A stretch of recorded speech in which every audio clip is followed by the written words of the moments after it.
They say kindness is its own reward. I sheltered 25 freezing wolves in my tiny cabin during the blizzard, even though I had almost nothing left. Next morning, the Alpha King's entire army stopped outside my door, not to punish me for stealing pack wolves, but to thank the woman who saved his pack. We're told that kindness is its own reward, that compassion costs nothing, that mercy is a gift freely given. Fairy tales promise us that gentle hearts are protected by fate, that goodness summons goodness in return. But when you're born at the bottom of a hierarchy that measures worth and power, when your biology marks you as expendable before you take your first breath, you learn the devastating truth. Kindness is the most dangerous luxury an Omega can afford. Because in a world where Alphas rule and Omegas serve, compassion isn't seen as virtue. It's seen as weakness, and weakness gets you killed. I learned this lesson 23 winters into my existence. On a night when the blizzard came howling down from the northern peaks, like the vengeance of forgotten gods, I learned it when I opened my door to dying wolves and sealed my fate with the most powerful pack in the 5 territories. I learned it when I discovered that sometimes salvation wears the face of destruction, and the monster you save becomes the one who devours your entire world. They say the Alpha King doesn't feel mercy. They say his pack is bound by blood oaths and brutal loyalty, that they've raised entire settlements for perceived disrespect, that his word is law written in the corpses of those who dared refuse him. They say Omegas who catch his attention simply disappear. I never believed I'd learn if those stories were true until 25 frostbitten wolves collapsed at my door, and the next morning, I opened it to find his entire pack waiting with the Alpha King himself, standing at the front. His silver eyes fixed on me with an intensity that felt like being seen for the very first time and the very last. Before we begin Vera's journey, a quick note. If you love stories about rejected Omegas finding their strength and claiming their place, check out book titled Rejected by the Alpha, a glow-up revenge romance that will have you hooked from page 1. Link in the description. Now let's dive into Vera's story. Chapter 1. The Omega Who Couldn't Shift. The cold came early that year.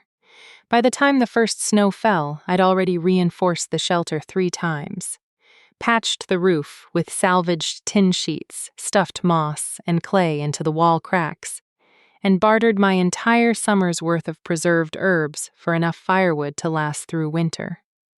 The other Omegas in the settlement called me paranoid. They said I was wasting resources on a structure that would be empty all season, that no wolf would venture this far into the borderlands when the great packs had warm dens and full bellies. But I knew better than to trust comfort.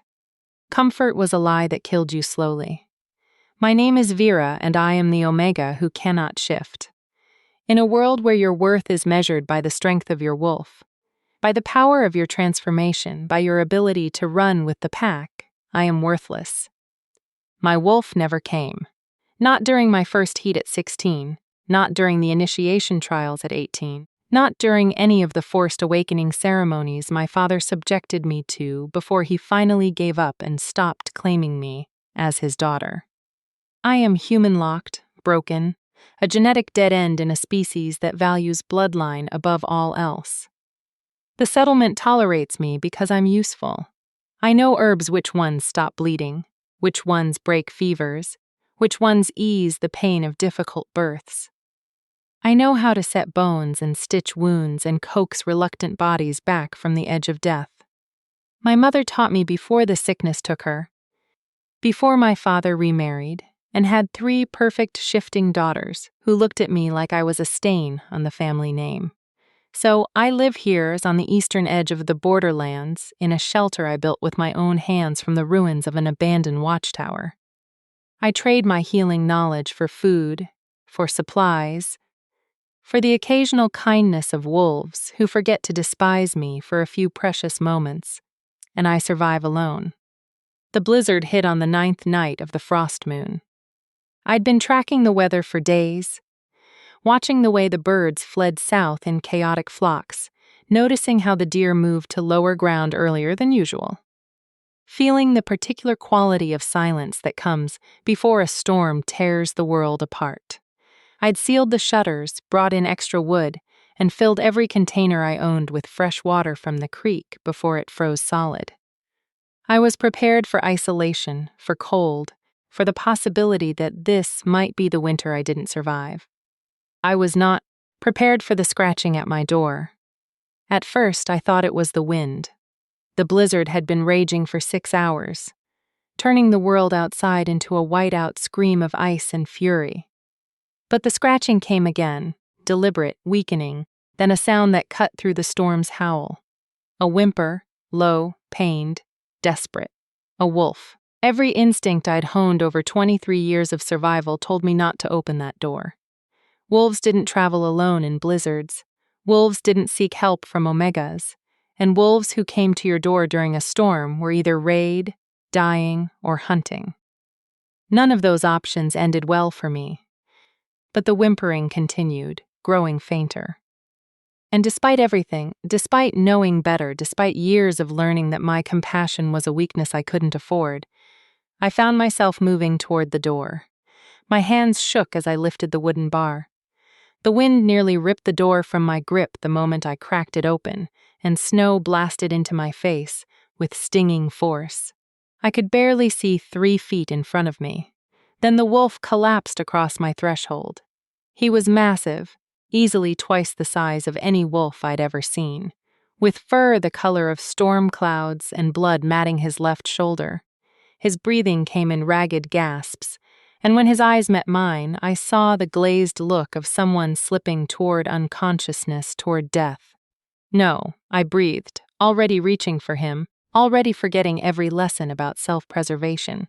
No, you don't get to die on my doorstep. I grabbed his scruff. He was too heavy to lift, too far gone to help himself, and pulled. He barely moved. The wind shrieked around us, and I could feel the cold starting to seep into my bones, could feel my fingers going numb even through my gloves. "Come on!" I hissed through gritted teeth. "Come on!" I braced my feet against the door frame and hauled with everything I had. He slid forward 6 in, then another 6.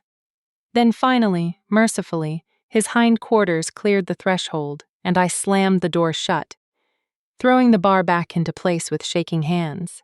The sudden silence was deafening. I collapsed against the door, gasping, my heart hammering so hard I could feel it in my throat. The wolf lay motionless on my floor, bleeding onto the rough wooden planks I'd salvaged from a collapsed barn last spring. He was dying, obviously dying, and I just trapped myself inside a small shelter with a predator who outweighed me by 100 pounds. "Brilliant, Vera," I muttered, pushing myself to my feet. Absolutely brilliant survival strategy. But I was already moving toward my healing supplies, already assessing his wounds with the clinical detachment my mother had taught me. Deep gash on the shoulder claws, not teeth. Blood loss significant, but not immediately fatal. Breathing labored but steady, body temperature dropping rapidly. I could work with this. I spent the next hour in a blur of motion heating water, cleaning the wound, stitching the torn flesh with careful practiced movements, while the wolf remained mercifully unconscious. I packed the wound with a pus of yarrow and comfrey, wrapped it in clean cloth strips, and covered his body with every blanket I owned. Then I built up the fire until the shelter was almost uncomfortably warm, and collapsed into my chair to wait. That's when I heard the second scratching at my door. My blood went cold. Then a third scratch, a fourth, a chorus of whimpers and desperate sounds that made my stomach drop. There weren't just one wolf at my door, there were dozens. I stood slowly, my legs trembling, and approached the door with my heart in my throat. This was it. This was how I died. Killed by a pack of dying wolves in a blizzard in a shelter I'd built with my own hands because I'd been stupid enough to show mercy. I lifted the bar, I opened the door, and I saw them. 25 wolves, maybe more. All collapsed in various states of distress in the snow outside my shelter. Some were barely moving. Others had clearly been trying to reach my door when their strength gave out. The blizzard still raged around them, burying them slowly in white. They were freezing to death. All of them. I should have closed the door, should have saved myself, should have accepted that I couldn't help them all, that trying would only kill me faster. Instead, I looked at those dying wolves and made the most foolish decision of my entire life. "All right," I said quietly to myself, to them, to whatever cruel god was watching. "All right, come on then." I propped the door open with a log and started dragging wolves inside. One by one, I hauled them across my threshold, some unconscious, some just barely aware enough to help me with weakening legs. I pulled until my muscles screamed, until my hands bled, until the shelter that had felt spacious for one person became a cramped maze of fur and bodies and desperate labored breathing. 25 wolves, 25 massive, powerful predators, packed into a space meant for a single omega. By the time I dragged the last one inside and barred the door against the storm, dawn was only a few hours away. My shelter had become a den of dying wolves, and I had become their only hope of survival. I fed the fire until it roared. I moved between them with water and what healing supplies I had left, treating the worst wounds first, trying to warm bodies that had been too long in the cold. Some of them were injured, claws marks, bite wounds, signs of a battle they'd fled from or lost. Others were simply lost, caught in the blizzard, far from home.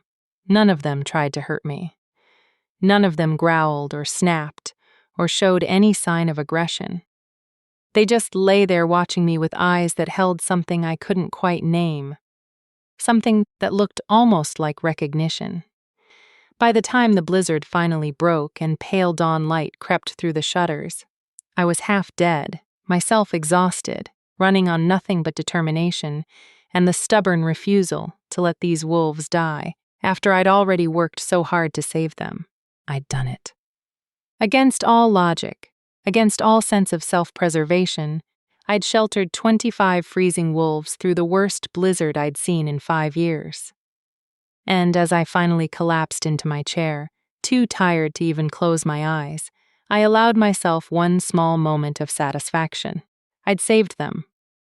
I had no idea I'd just saved the Alpha King's entire inner pack.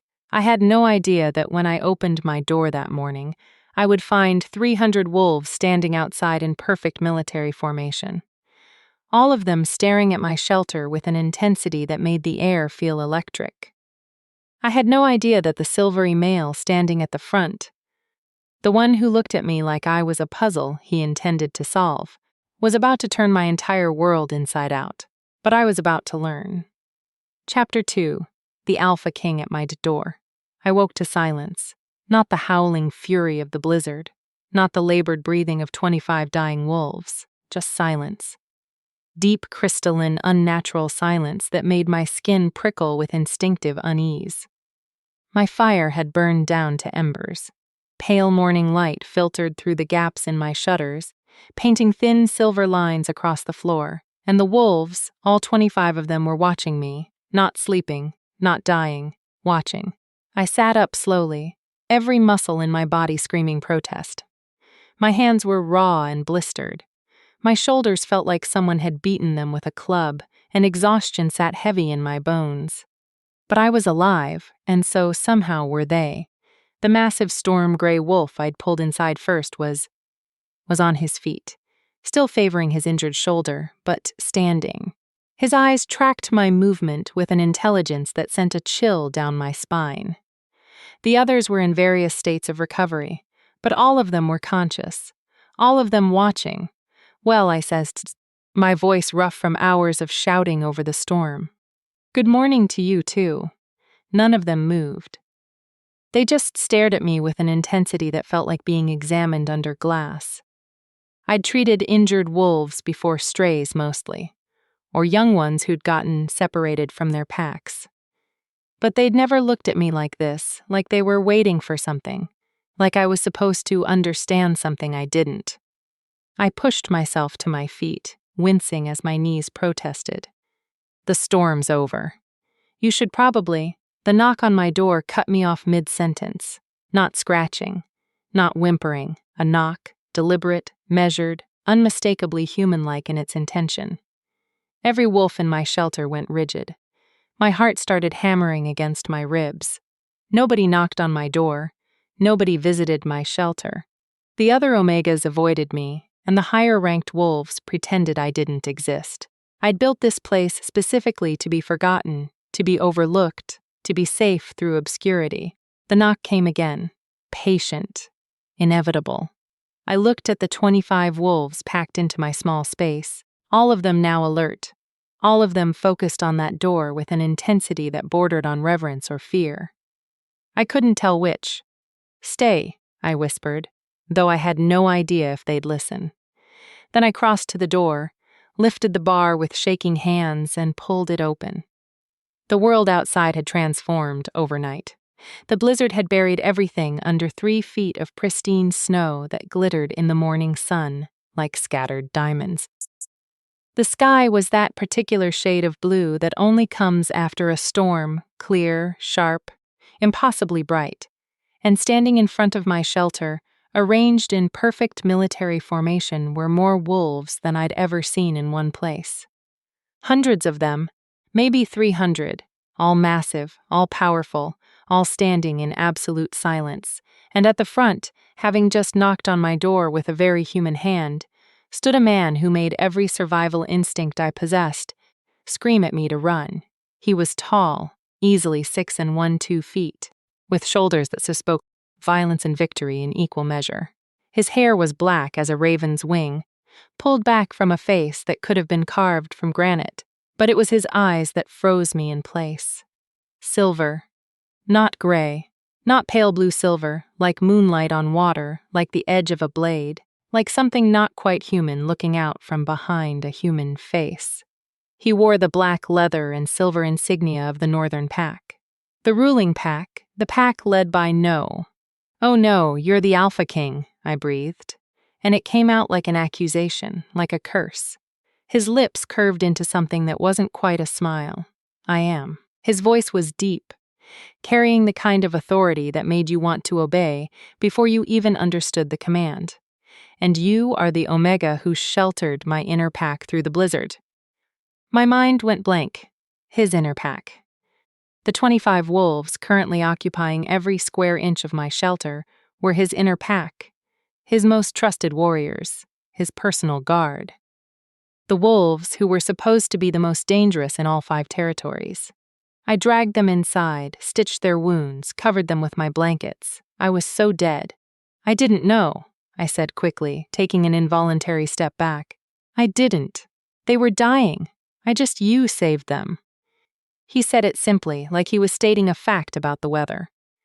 Then he did something that made my blood run cold. He dropped to one knee in the snow. Behind him, 300 wolves lowered their heads in perfect unison. The storm-gray wolf I'd pulled inside first limped out of my shelter and positioned himself at the Alpha King's right hand. And I realized with a jolt of shock that this wasn't just any inner pack member. This was his second, his most trusted commander. "You saved my second's life." The Alpha King said, still on one knee, still looking at me with those unsettling silver eyes. "You saved 24 of my finest warriors. You opened your home to dying wolves in a blizzard when you had every reason to let us perish. You are owed a debt that cannot be repaid with mere gratitude. Get up," I said, panic making my voice sharp. "Please just get up. You don't owe me anything." I was just, "What is your name, Omega?" The question cut through my babbling like a knife. I swallowed hard. "Vera, Vera." He said it like he was tasting it, learning its shape. "I am Kai, Alpha King of the Northern Pack, Lord of the 5 territories, Keeper of the Blood Oaths." He rose to his feet in one fluid motion, and suddenly he was towering over me again, close enough that I could smell pine and snow and something wild on his skin. "And you, Vera, have placed me in an impossible position." My stomach dropped. "I don't understand the blood debt." He gestured to his second to the wolves behind him. "By law of the old ways, when one saves the life of a pack member, That pack owes a debt. When one saves the life of an inner pack wolf, that debt extends to the entire pack. When one saves the life of 25 inner pack wolves, including the second. He paused, and something flickered in his silver eyes. Something almost like amusement. The debt becomes unsustainable.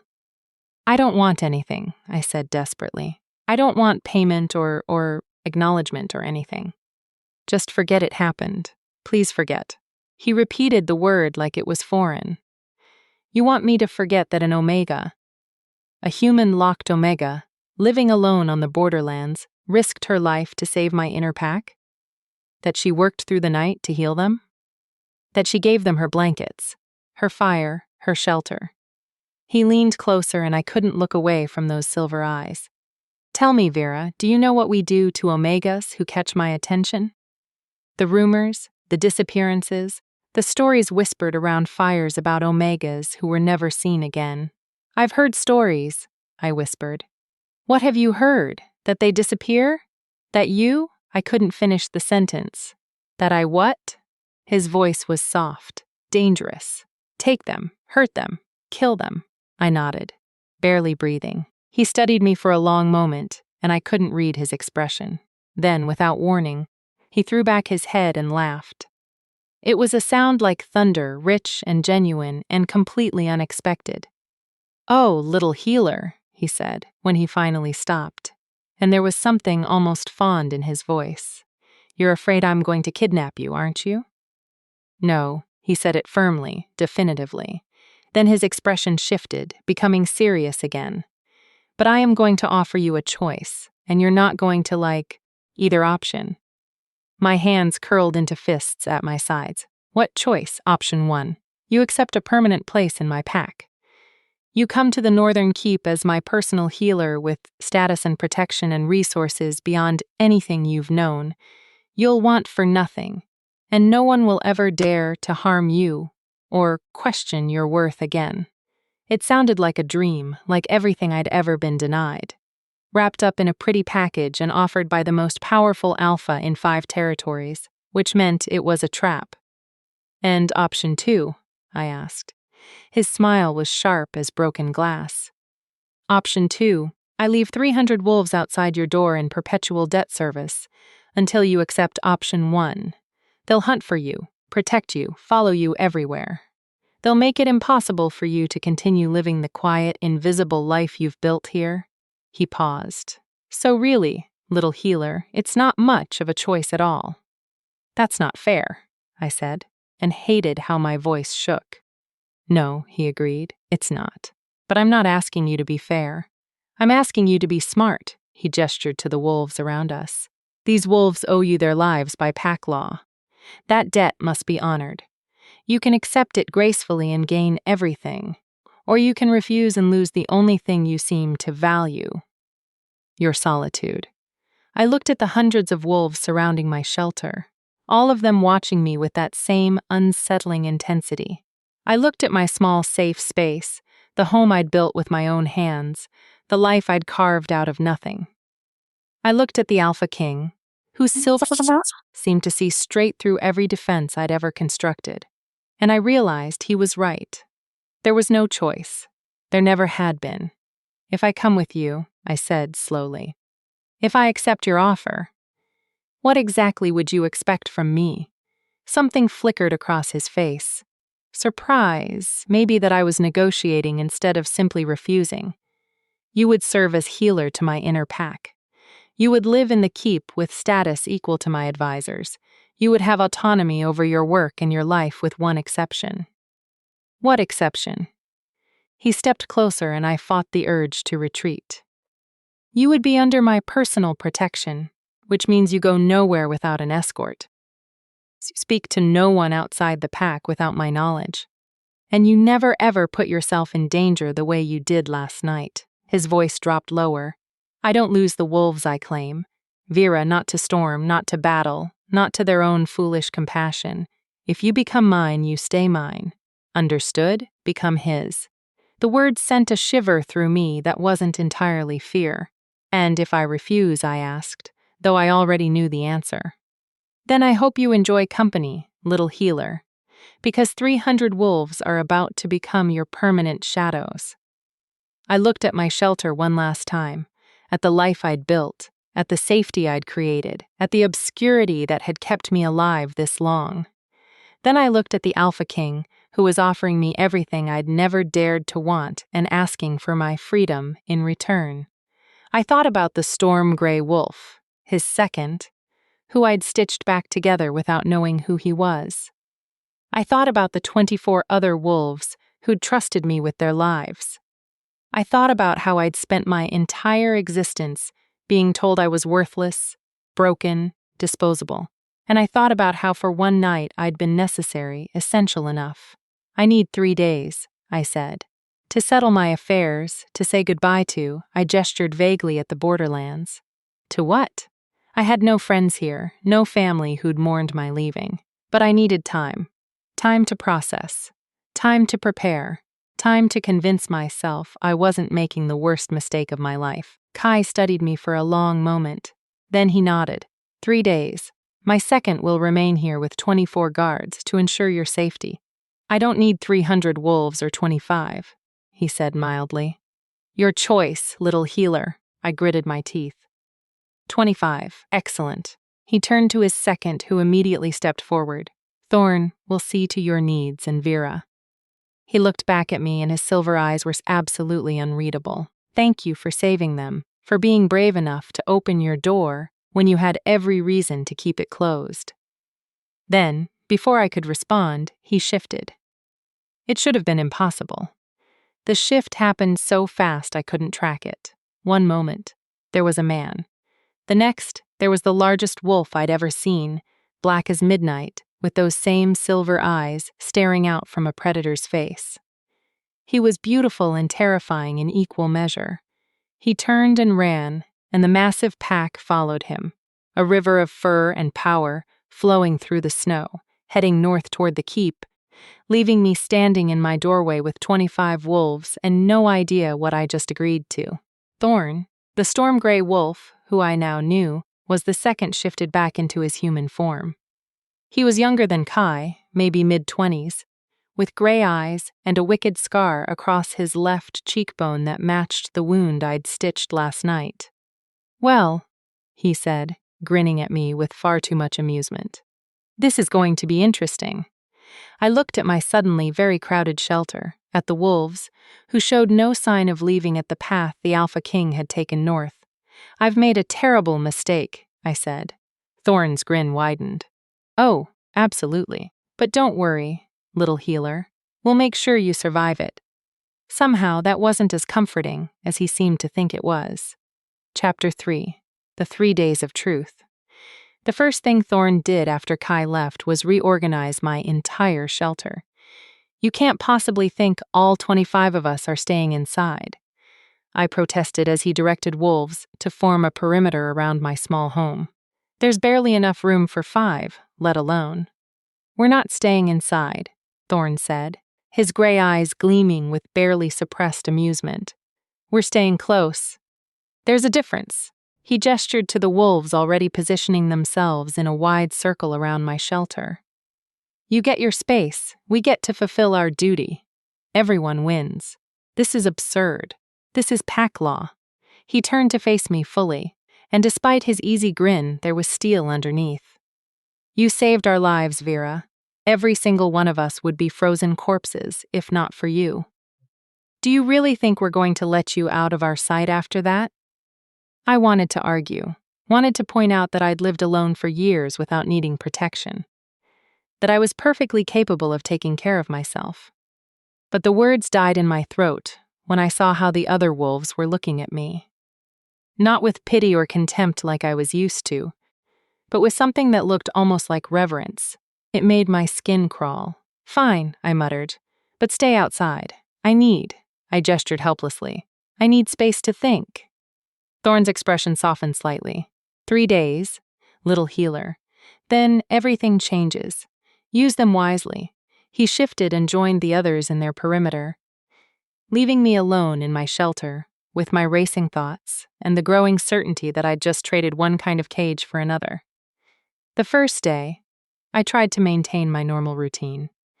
I checked my stores, the herbs I'd dried over summer, the preserved foods I'd bartered for, the medical supplies I'd carefully hoarded. I inventoried everything with meticulous care, making lists of what I'd need to bring, what I could leave behind, what would survive the journey north to the keep. The wolves watched me through the windows, not threateningly, not even intrusively. They just watched like I was something precious that might disappear if they looked away. It was unnerving. By mid-afternoon, I couldn't take it anymore. I grabbed my gathering basket and pushed open the door. I need to collect some plants before the snow buries them completely.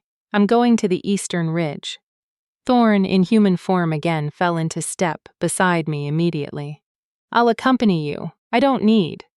Humor me, he said, and there was something in his voice that made it clear.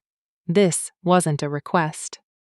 We walked in silence through the snow-covered forest, me searching for the winter-hardy plants I needed, him following a few steps behind like a well-trained shadow. After an hour of this awkward dance, I finally snapped. "Why are you really here?" I demanded, spinning to face him. "And don't say it's about pack law or debt. The Alpha King could have just thanked me and left. Instead, he's essentially conscripting me into his pack and leaving his entire inner guard to babysit me. Why?" Thorn studied me for a long moment, his scarred face thoughtful. "You really don't understand what you did, do you? I pulled in some wolves out of a storm." "It's not. You pulled the Alpha King's inner pack out of a storm," he interrupted. "Do you know what we were doing in the borderlands during a blizzard? Vera, do you know why we were there?" I shook my head. "We were hunting traitors." His voice went hard. 3 packs in the Southern Territories have been organizing a rebellion. They want to overthrow Kai, fracture the alliance, return to the old ways where might makes right, and omegas like you are property, not people. He took a step closer. We'd tracked them to a compound near the border. The battle went badly. We were outnumbered, outmaneuvered, and when the blizzard hit, we were separated from the main force. We should have died. My mouth went dry. But you didn't. No, we didn't. Because a human-locked Omega took one look at dying wolves and decided they were worth saving. He smiled. But there was something fierce in it. Do you know what that makes you, little healer? It makes you dangerous. It makes you valuable. It makes you exactly the kind of person Kai needs in his pack. Someone who acts on compassion instead of politics. Someone who sees worth in broken things. "I'm not. You are, though," he said it gently. "You're broken in the same way he is. You just don't know it yet." The words sent a chill through me. "What do you mean?" But Thorn just shook his head. "That's not my story to tell. Come on. We should head back before it gets dark." We walked back to my shelter in silence, but his words echoed in my head long after the sun set. "You're broken in the same way he is." What did that mean? The Alpha King was powerful, feared, respected. I was none of those things. We had nothing in common except he'd knelt in the snow for me, offered me status and protection when he could have just taken what he wanted by force. Looked at me with those silver eyes, like I was something more than the worthless Omega everyone else saw. I didn't sleep that night. The second day, the other Omegas came. I was outside checking on the wolves' makeshift camp when I saw them approaching 5 females from the settlement, including my half-sister. They walked with the careful neutrality of people approaching a volatile situation, and they stopped a respectful distance from Thorn's perimeter. Vera called out her perfect face arranged in an expression of concern that didn't reach her eyes. "We heard about what happened with the Alpha King. We wanted to make sure you were all right." "No, you didn't. I thought you want to know what favor I gained, what advantage I might have, what this means for your own position in the settlement's fragile hierarchy. But I walked over anyway because some habits were too ingrained to break. I'm fine. Thank you for your concern." "Is it true?" asked Mira, one of the younger Omegas.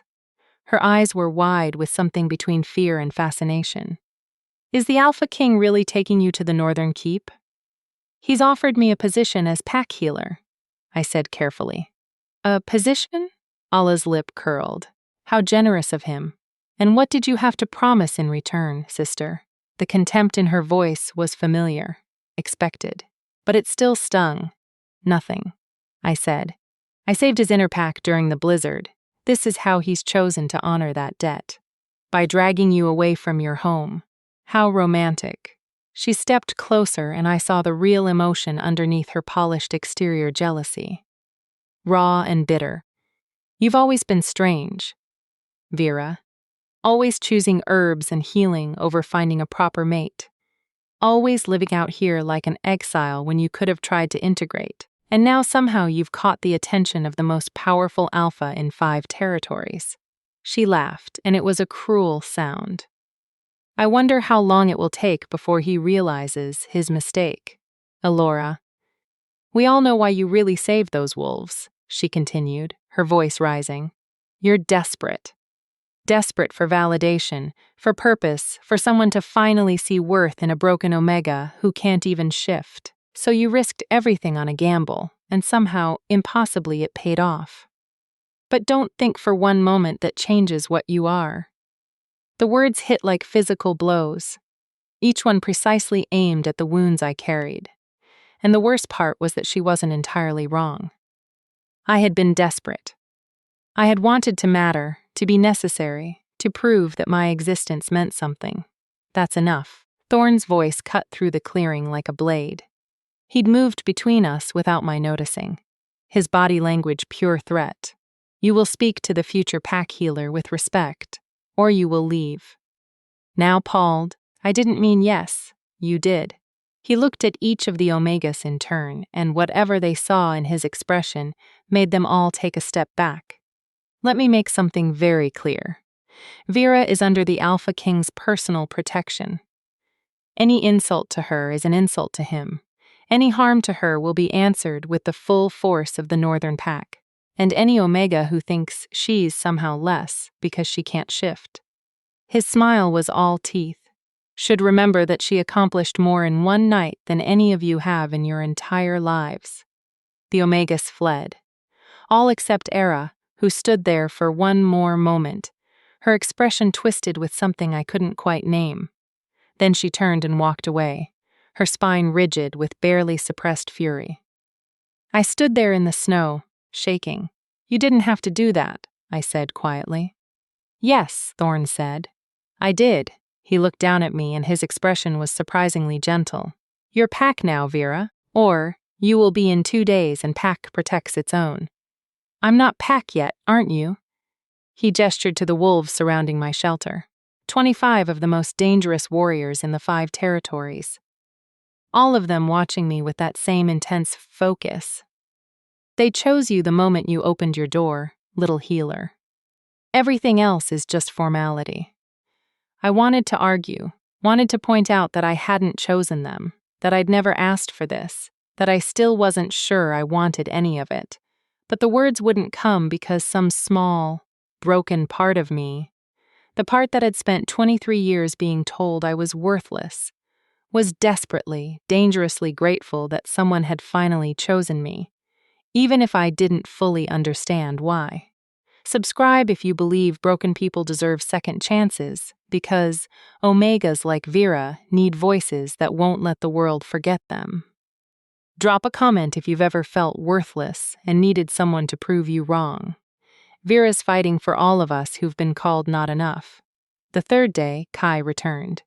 He came alone this time, walking through the forest with the kind of confident grace that suggested he'd never needed a pack for protection. He was in human form, dressed in the same black leather and silver insignia, and his silver eyes found me immediately where I sat outside my shelter, doing a final inventory of my supplies. "Walk with me," he said. Not a question, not quite a command, something in between. I stood and followed him into the trees, very aware of Thorne and the others watching us go, but making no move to follow. This apparently was a conversation meant to be private. We walked for several minutes in silence before Kai finally spoke. "You've been crying." It wasn't a question, but I answered anyway. "My half-sister came to visit yesterday. She reminded me of some truths I'd been trying to forget." "What truths?"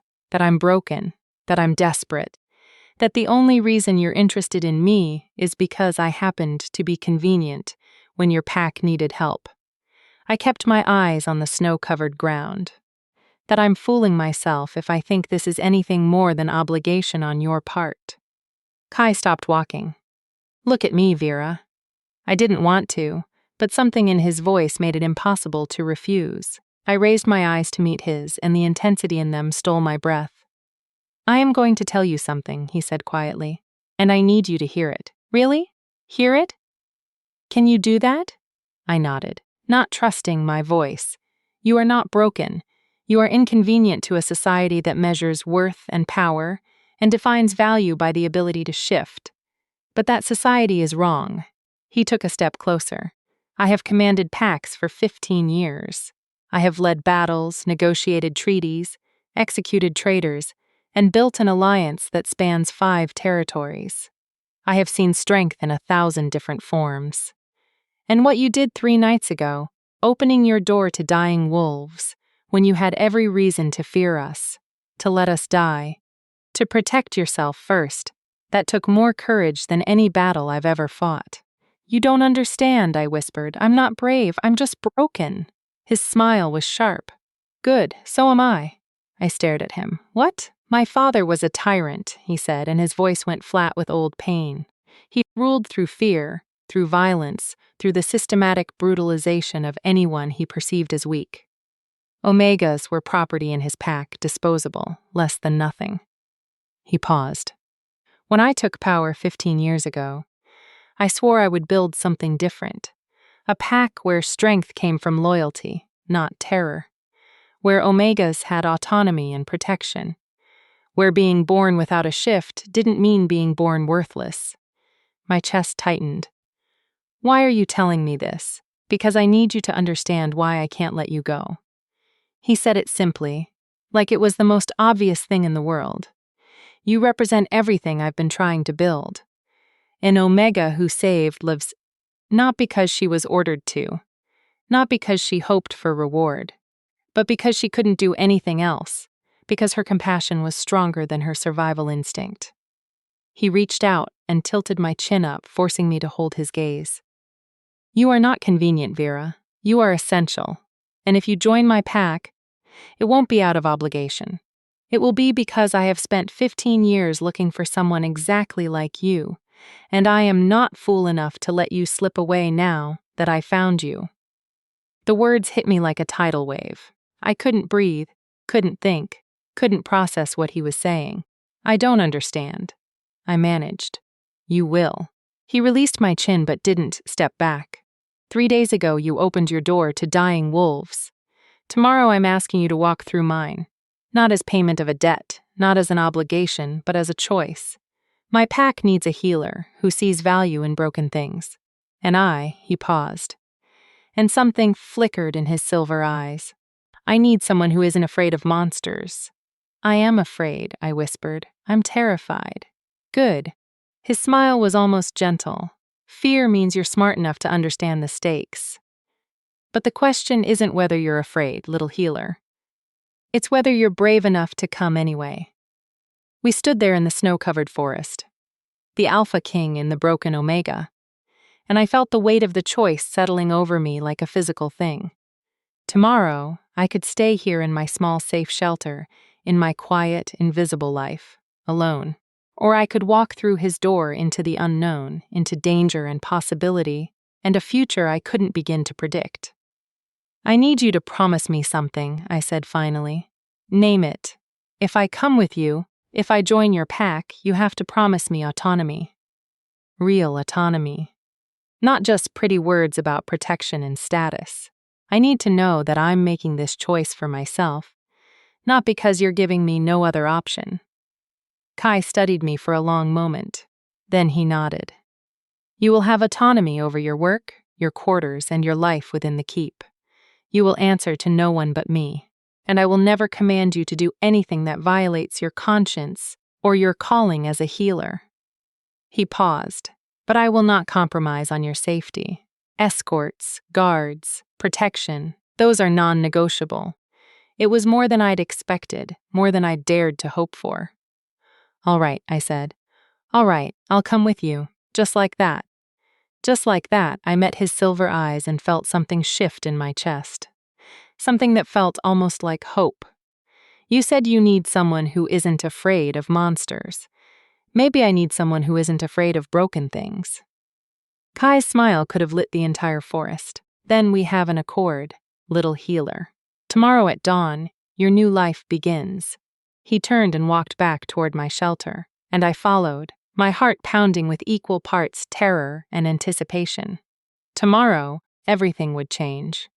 I just hoped I was strong enough to survive it. Chapter 4. The Journey North. Dawn came too quickly. I stood in my shelter, the home I'd built with my own hands, the sanctuary I'd created from nothing, and tried to memorize every detail. The way morning light filtered through the eastern window, the scent of dried herbs hanging from the rafters, the rough texture of the wooden walls I'd scratched with moss and clay during my first desperate winter alone. This place had saved my life, and now I was leaving it behind. "Ready?" Thorn appeared in the doorway, his gray eyes gentle with understanding. Behind him, I could see the other wolves already forming up for the journey, their breath misting in the cold morning air. "No," I said honestly, "but I don't think I ever will be." He smiled. "That's the spirit, little healer." "Come on," Kai's waiting. I picked up my pack, pitifully small, containing only my most essential supplies and a few personal items I couldn't bear to leave behind. Everything else would stay here, waiting for someone who would never return. The thought made my throat tight. Outside, the world was painted in shades of blue and silver, the sun just beginning to crest the eastern ridge. And there, standing at the head of a formation of 25 wolves, was Kai. He was in human form, dressed for travel in dark leather and furs, and when his silver eyes met mine, something in my chest constricted painfully. "Last chance," he said quietly as I approached. "Say the word, and I'll leave you in peace." We both knew it was a lie. He'd already told me the debt wouldn't allow it, that I'd be followed and protected whether I wanted it or not. But the offer itself, the pretense of choice, was oddly comforting. "I'm coming," I said, and tried to sound more certain than I felt. Kai nodded once, then gestured to his second. "Thorn will carry your pack. You'll ride with me." I blinked. "Ride? The keep is 2 days' journey north. You can't make that distance on foot in winter conditions." His expression was unreadable. "You'll shift," and he paused, seeing my face. "Ah, right, you can't." The familiar shame crawled up my spine. "I can walk. I'm slower than wolves, but I can." "You'll ride," Kai interrupted firmly. "Thorn shift."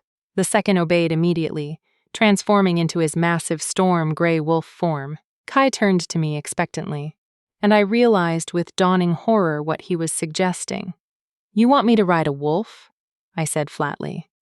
"I want you to ride my second specifically. He's the steadiest, and he won't throw you even if we encounter trouble." Kai's lips twitched with suppressed amusement.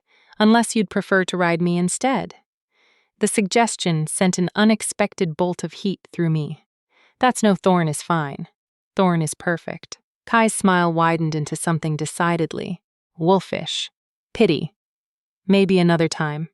Before I could formulate a response to that, he was helping me onto Thorn's back. The wolf was enormous, easily tall enough that mounting him required Kai's assistance, and his fur was thick and warm beneath my hands. I settled into position awkwardly, very aware that I had no idea what I was doing. "Hold tight to his fur," Kai instructed. "Press with your knees to stay balanced, and whatever you do, don't fall off." Thorn's ego couldn't handle it. The wolf beneath me made a sound that was almost like laughter. Then Kai shifted that impossible-to-track transformation from man to massive black wolf, and the pack began to move. The journey north was unlike anything I'd experienced. Riding Thorn was terrifying at first. He moved with a fluid grace that made me feel like I was going to slide off at any moment, and the speed at which the pack traveled made my heart lodge firmly in my throat. But gradually, I learned to move with him, to anticipate the rhythm of his gait, to trust that he wouldn't let me fall. Kai ran at the front, his black fur stark against the snow, and I couldn't stop watching him. He moved like liquid shadow, powerful and precise, and every few minutes he'd glance back, checking on me, making sure I was still secure. The attention should have been suffocating. Instead, it felt almost protective. We stopped at midday in a clearing where the sun had melted through the snow to expose frozen grass beneath. The wolves formed a defensive perimeter automatically while Thorn knelt to let me dismount. My legs were shaking when my feet hit the ground, and I would have fallen if Kai, now in human form, hadn't caught my elbow. "You're doing well," he said. "I feel like I've been beaten with a tree branch. That's normal. Your muscles aren't used to riding." He guided me to a fallen log and pressed a water skin into my hands. "Drink, eat something. We'll rest for an hour before continuing." I drank gratefully, then pulled out the dried meat and bread I'd packed around me. The other wolves were transforming back into human form, speaking in low voices as they checked weapons and discussed the route ahead. I felt profoundly out of place among them, these hardened warriors with their scars and their easy camaraderie.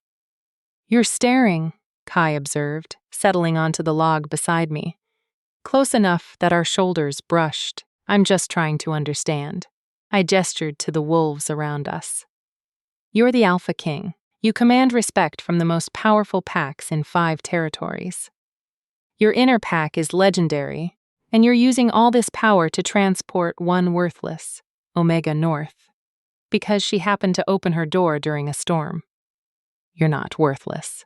Everyone else seems to think so. Everyone else is wrong." He said it with such finality that I almost believed him. "Do you know what I see when I look at you, Vera?"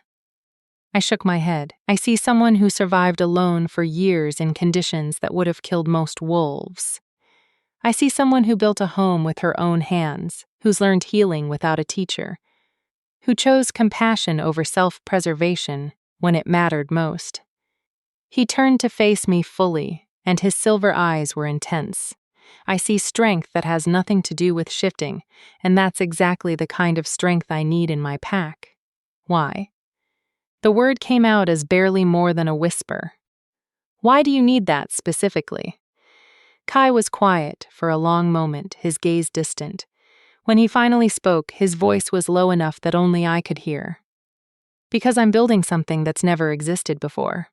A pack structure where power comes from loyalty and competence, not just physical dominance. Where Omegas have agency and Betas have voice, and everyone, regardless of how they were born, has a chance to matter." He looked at me. "But that vision is fragile. The old guard wants to return to the brutal hierarchy my father enforced. They see my reforms as weakness. They're waiting for any excuse to challenge me, to fracture the alliance, to return to the days when might made right." "What does that have to do with me?" "Everything." His smile was sharp. "You're a symbol, little healer, an Omega who saved the Alpha King's inner pack, an Omega who earned a place in the Northern Keep through action, not through birth or favor. If I can integrate you successfully, if I can show that an Omega can have status and respect and power in my pack, it strengthens every reform I've implemented. It proves that the new way works." Understanding crashed over me like a wave. "You're not just offering me a position. You're making a political statement." "Yes. And if I fail, if I can't handle the pressure, or the danger, or then I fail with you," he said it simply, like it was obvious. "But I don't think you're going to fail, Vera. I think you're going to surprise everyone, including yourself."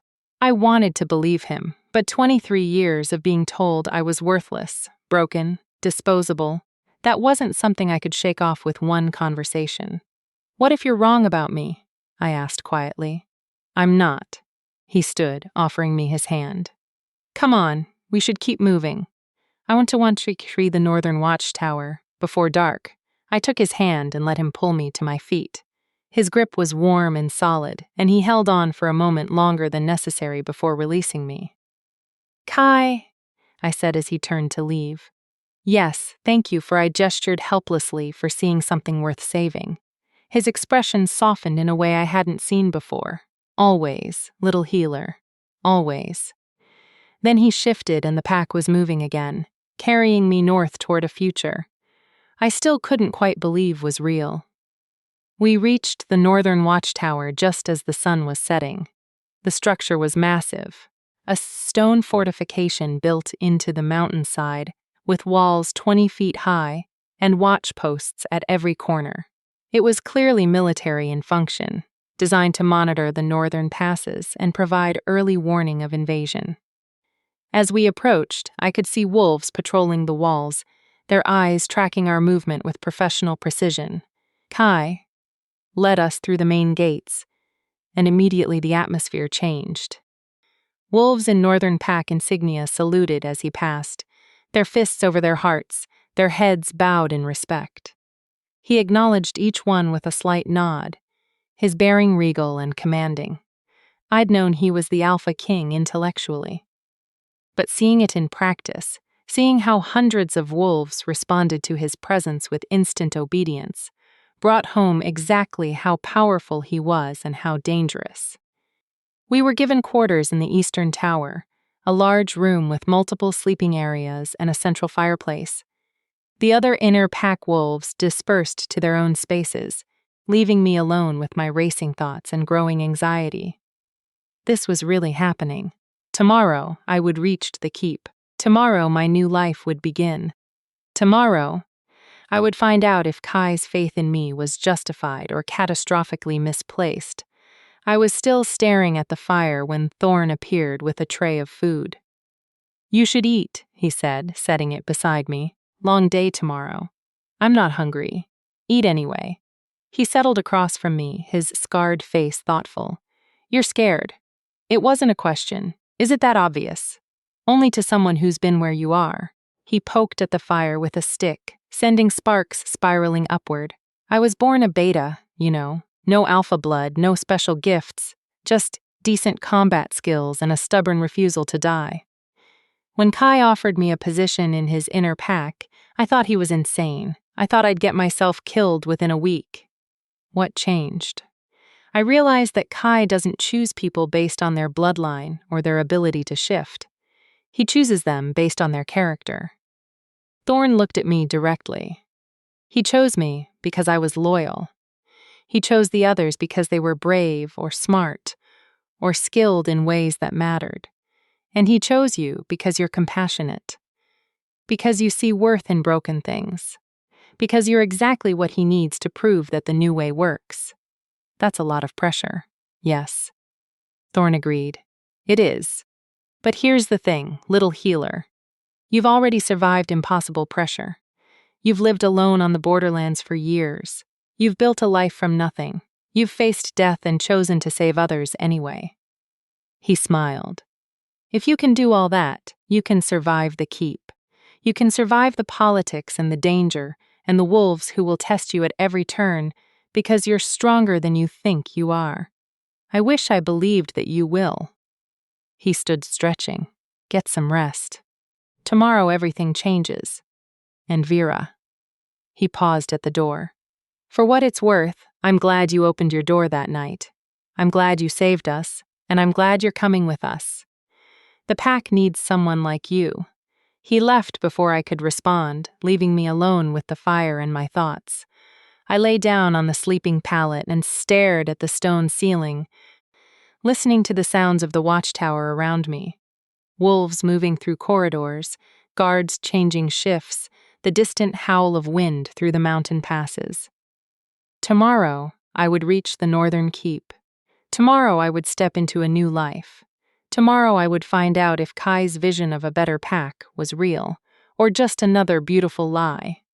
I closed my eyes and tried to see sleep, but my mind was too full of silver eyes and impossible promises, and the terrifying, exhilarating possibility that maybe, just maybe, I was finally going somewhere I belonged. Chapter 5. The Northern Keep. I woke to the sound of activity wolves preparing for the final leg of our journey. Voices calling instructions. The clatter of supplies being loaded. Dawn light filtered through the narrow window, painting everything in shades of gold and amber. Today I would see the Northern Keep. Today my new life would truly begin. I dressed quickly in the warmest clothes I owned, practical, patched. Nothing like what I imagined the other wolves at the keep would wear. My reflection in the polished metal mirror showed a woman who looked terrified and determined in equal measure. An Omega about to walk into the den of the most powerful pack in 5 territories. What could possibly go wrong? Ready? Kai's voice came from the doorway, and I turned to find him watching me with an expression I couldn't quite read. As I'll ever be good, he stepped into the room, and I noticed he was carrying a bundle of dark fabric. Before we leave, there's something you need to understand about the keep. My stomach tightened. What? It's not like the borderlands, not like your settlement. The keep houses over 500 wolves, my inner pack, the guard, advisors, visiting dignitaries from other territories. It's a functioning court, not just a military installation. He unfolded the fabric, revealing a beautiful cloak in deep midnight blue, lined with silver fur, which means there are protocols, expectations, ways of presenting yourself that matter. I stared at the cloak. I don't understand. You're arriving as my personal healer. That position carries significant status equal to my senior advisors. You'll be housed in the upper levels of the keep, given access to restricted areas, included in important meetings. He held out the cloak. You need to look the part.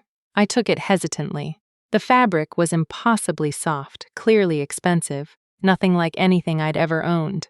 Kai, I can't. You can, and you will. His voice was firm but not unkind. I know this feels like putting on a costume, but appearance matters at court. Vera, it's a language everyone understands. This cloak tells every wolf in the keep that you're under my direct protection, that you have status, that you're not to be dismissed or disrespected. What if I can't live up to it? Then you'll learn. He stepped closer and his silver eyes were intense. I'm not asking you to be someone you're not. I'm asking you to claim the space you've earned. You saved my inner pack. You deserve to walk into that. Keep with your head high. I wanted to argue, wanted to point out that I'd spent my entire life learning to be invisible. That visibility was dangerous for Omegas like me. But the look in his eyes stopped me. He believed it. He actually believed I belonged there. So I put on the cloak. It settled around my shoulders like a promise, heavy and warm and unmistakably expensive. Kai fastened the silver clasp at my throat, his fingers brushing my collarbone, and I felt something shift in the air between us. Perfect, he said quietly. Now you look like what you are, someone worth protecting. The final approach to the Northern Keep was breathtaking. We crested a ridge just after midday, and suddenly the entire structure spread out before us, like something from a fairy tale. The keep was built into the mountainside itself, a massive fortress of gray stone and silver spires that seemed to grow organically from the rock. Watchtowers rose at intervals along the walls, banners bearing the Northern Pack's insignia, a silver wolf on a black field snapping in the wind. But it was the scale that stole my breath. The keep was enormous, easily large enough to house 1,000 wolves, with multiple levels carved into the mountain and defensive walls that looked capable of withstanding a siege. This wasn't just a pack house. This was a seat of power. Home, Kai said, pulling up beside me. He'd stayed in wolf form for most of the journey, but now he shifted back, standing at my side as Thorn knelt to let me dismount. What do you think? I think I'm severely underprepared for this. His laugh was warm. You'll do fine, little healer. Come.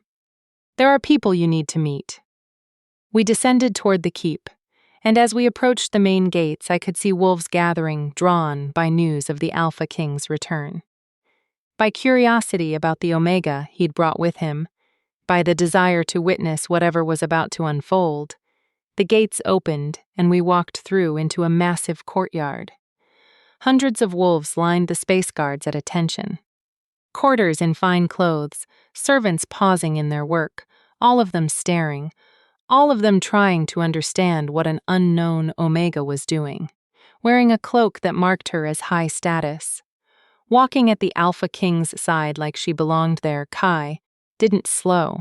He cut straight through the crowd, his presence commanding instant respect.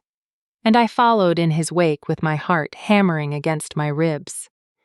We entered the keep proper through enormous wooden doors, carved with scenes of wolf packs and ancient battles.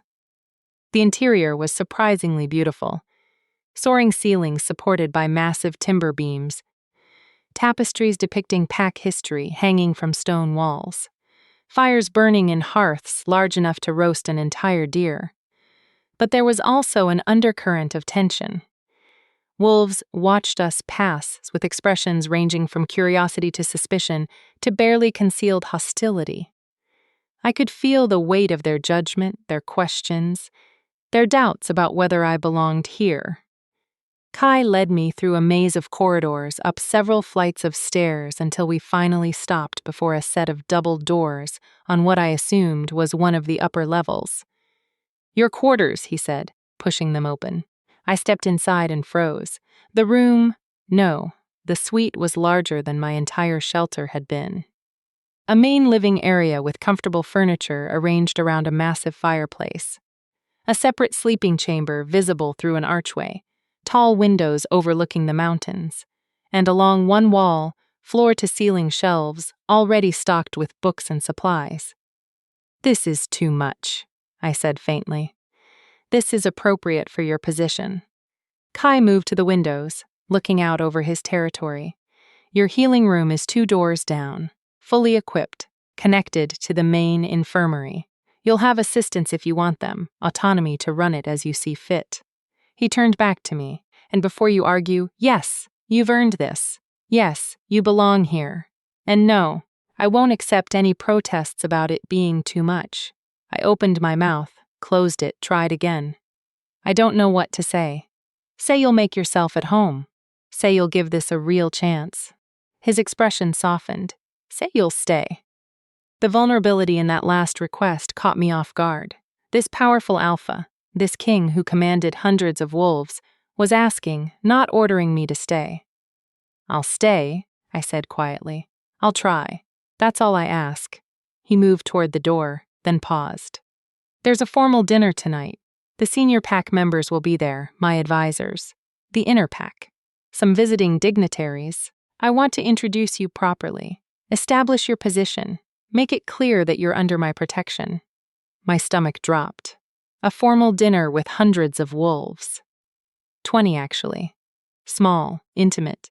Just the leadership. His smile was slightly wicked. "Consider it your official welcome to court. I don't know how to navigate court politics. Then you'll learn quickly." He sobered. "I won't lie to you, Vera. Tonight will be difficult. Some of my advisors still believe in the old ways that Omegas should be seen and not heard. That your presence here undermines pack hierarchy. They'll test you, question you, try to find weaknesses. That's supposed to make me feel better about attending. No, but I want you prepared." He held my gaze. "You don't have to prove yourself to them.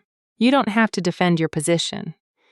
You simply have to be yourself, the same Omega who opened her door to dying wolves, because it was the right thing to do. Can you do that?"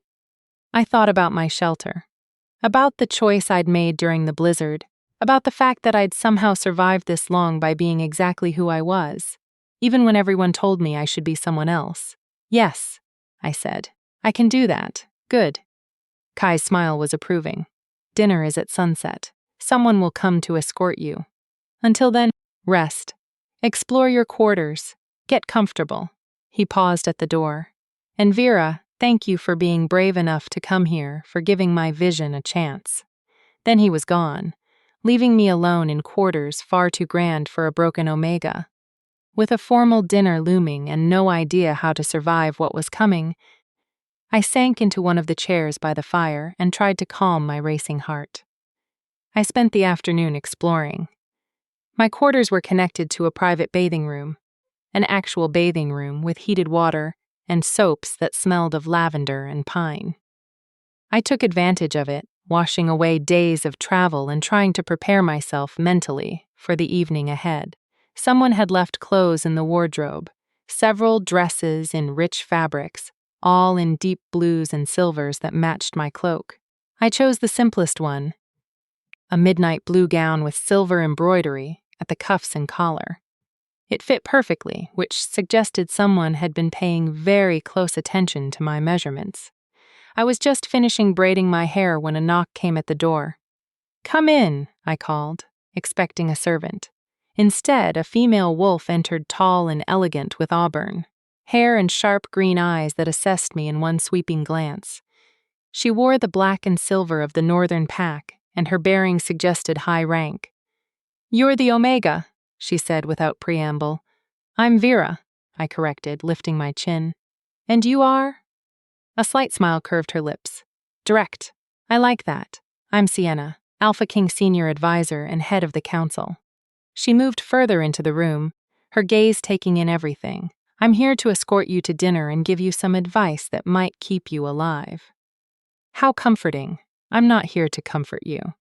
She settled into a chair across from me, crossing her legs with casual grace. "I'm here because Kai asked me to help you navigate tonight, and I owe him enough loyalty to try. But let's be clear, I don't understand why you're here. I don't understand what Kai sees in an Omega who can't shift, and I certainly don't understand why he's giving you status that took the rest of us decades to earn."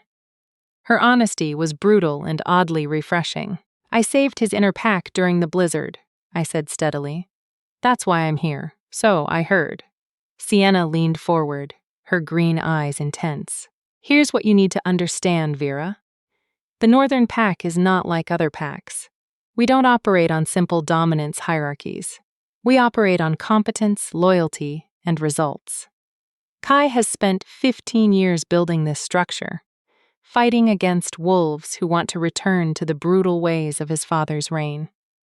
Your presence here, an Omega with high status, is either proof that his vision works, or it's ammunition for his enemies to claim he's gone soft. So, I'm a political liability. You're a test case," she said it bluntly. "If you succeed, if you prove that an Omega can have value beyond traditional roles, you strengthen every reform Kai has implemented. If you fail, you give the old guard exactly what they need to challenge him. That's a lot of pressure for one Omega to carry." "Yes," Sienna agreed. "It is, which is why I'm here to help you survive tonight." She stood, smoothing her dress. "At dinner, sit where Kai places you. Don't speak unless directly addressed.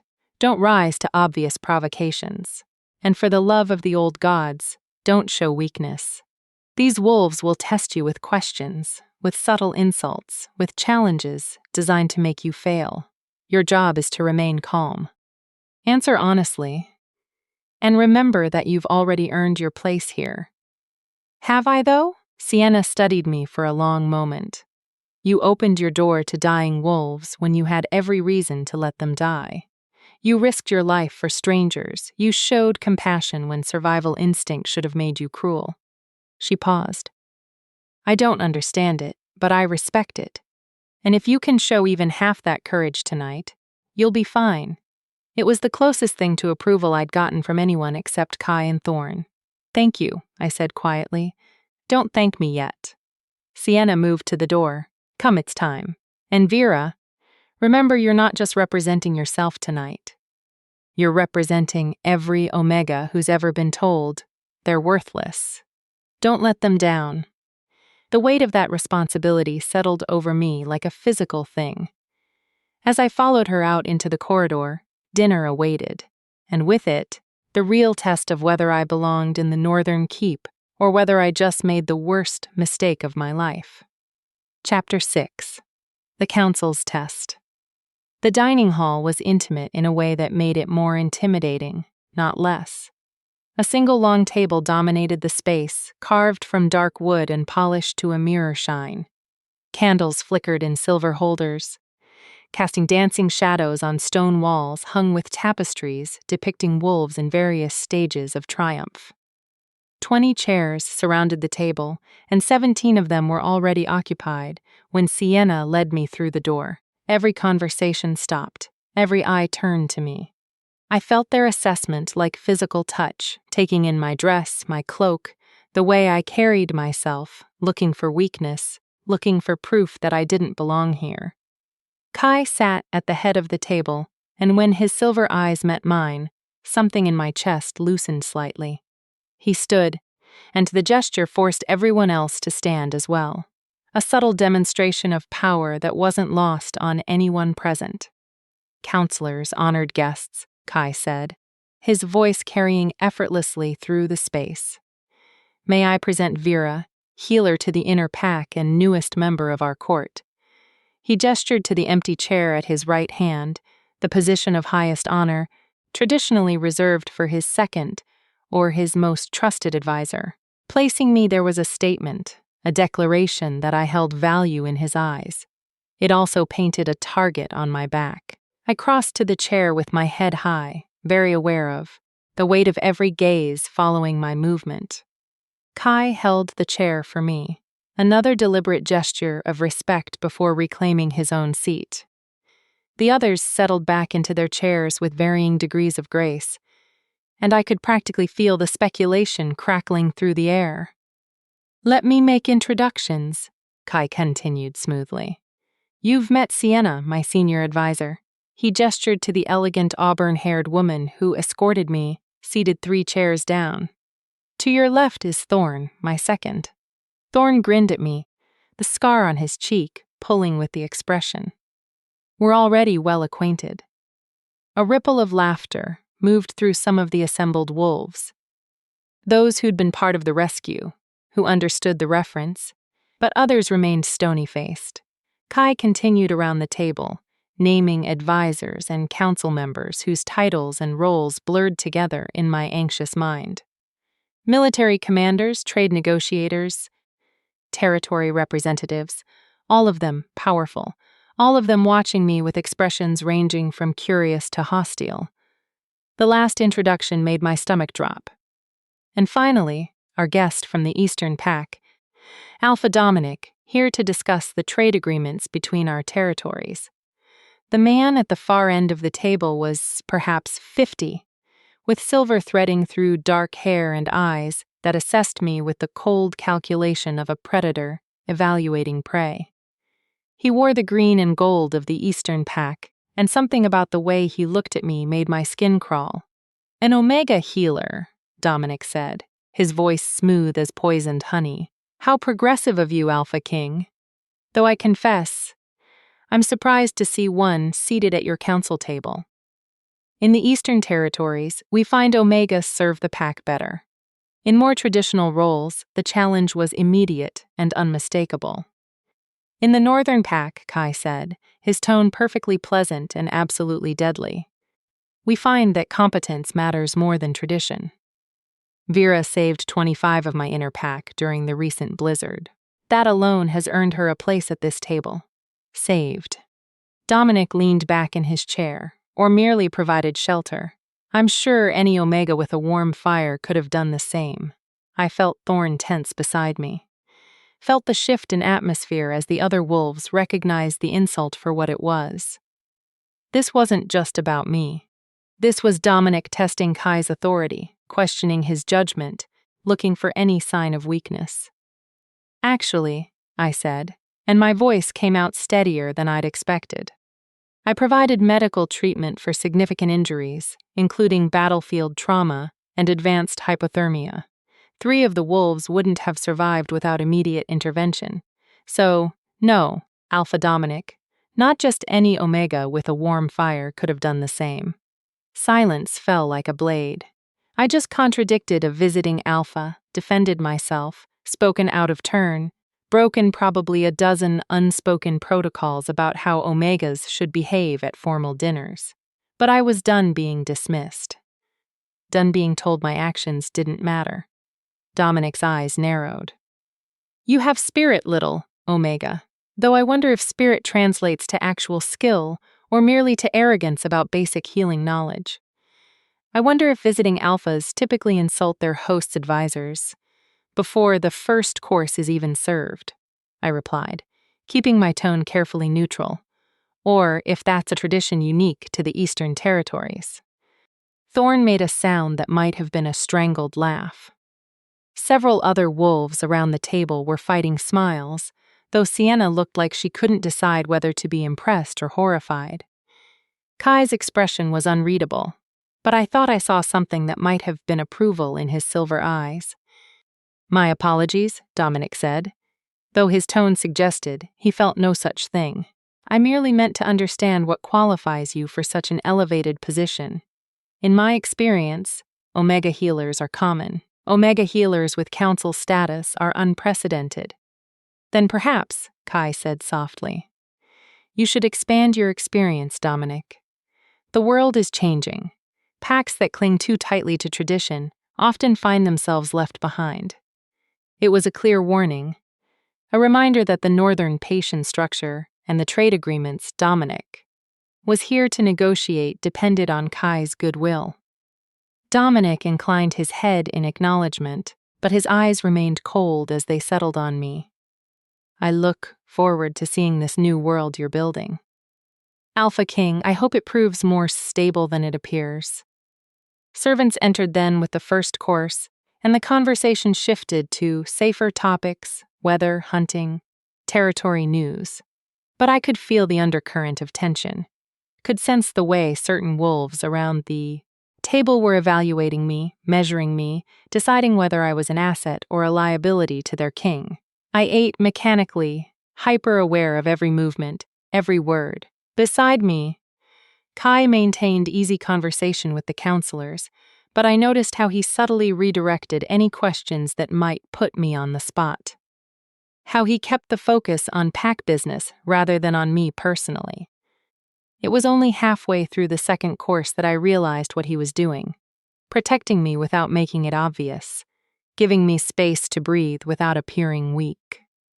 Then Sienna spoke up, her green eyes fixed on me with laser focus. Vera, you mentioned battlefield trauma. Have you had much experience with combat injuries?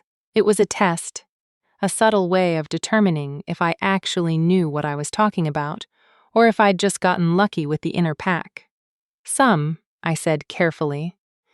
Mostly from treating wolves who got injured during territory disputes or hunting accidents, claw wounds, broken bones, occasional arrow or blade injuries, from confrontations with human settlements, and hypothermia treatment. This from one of the military commanders, a grizzled male with scars crossing his face.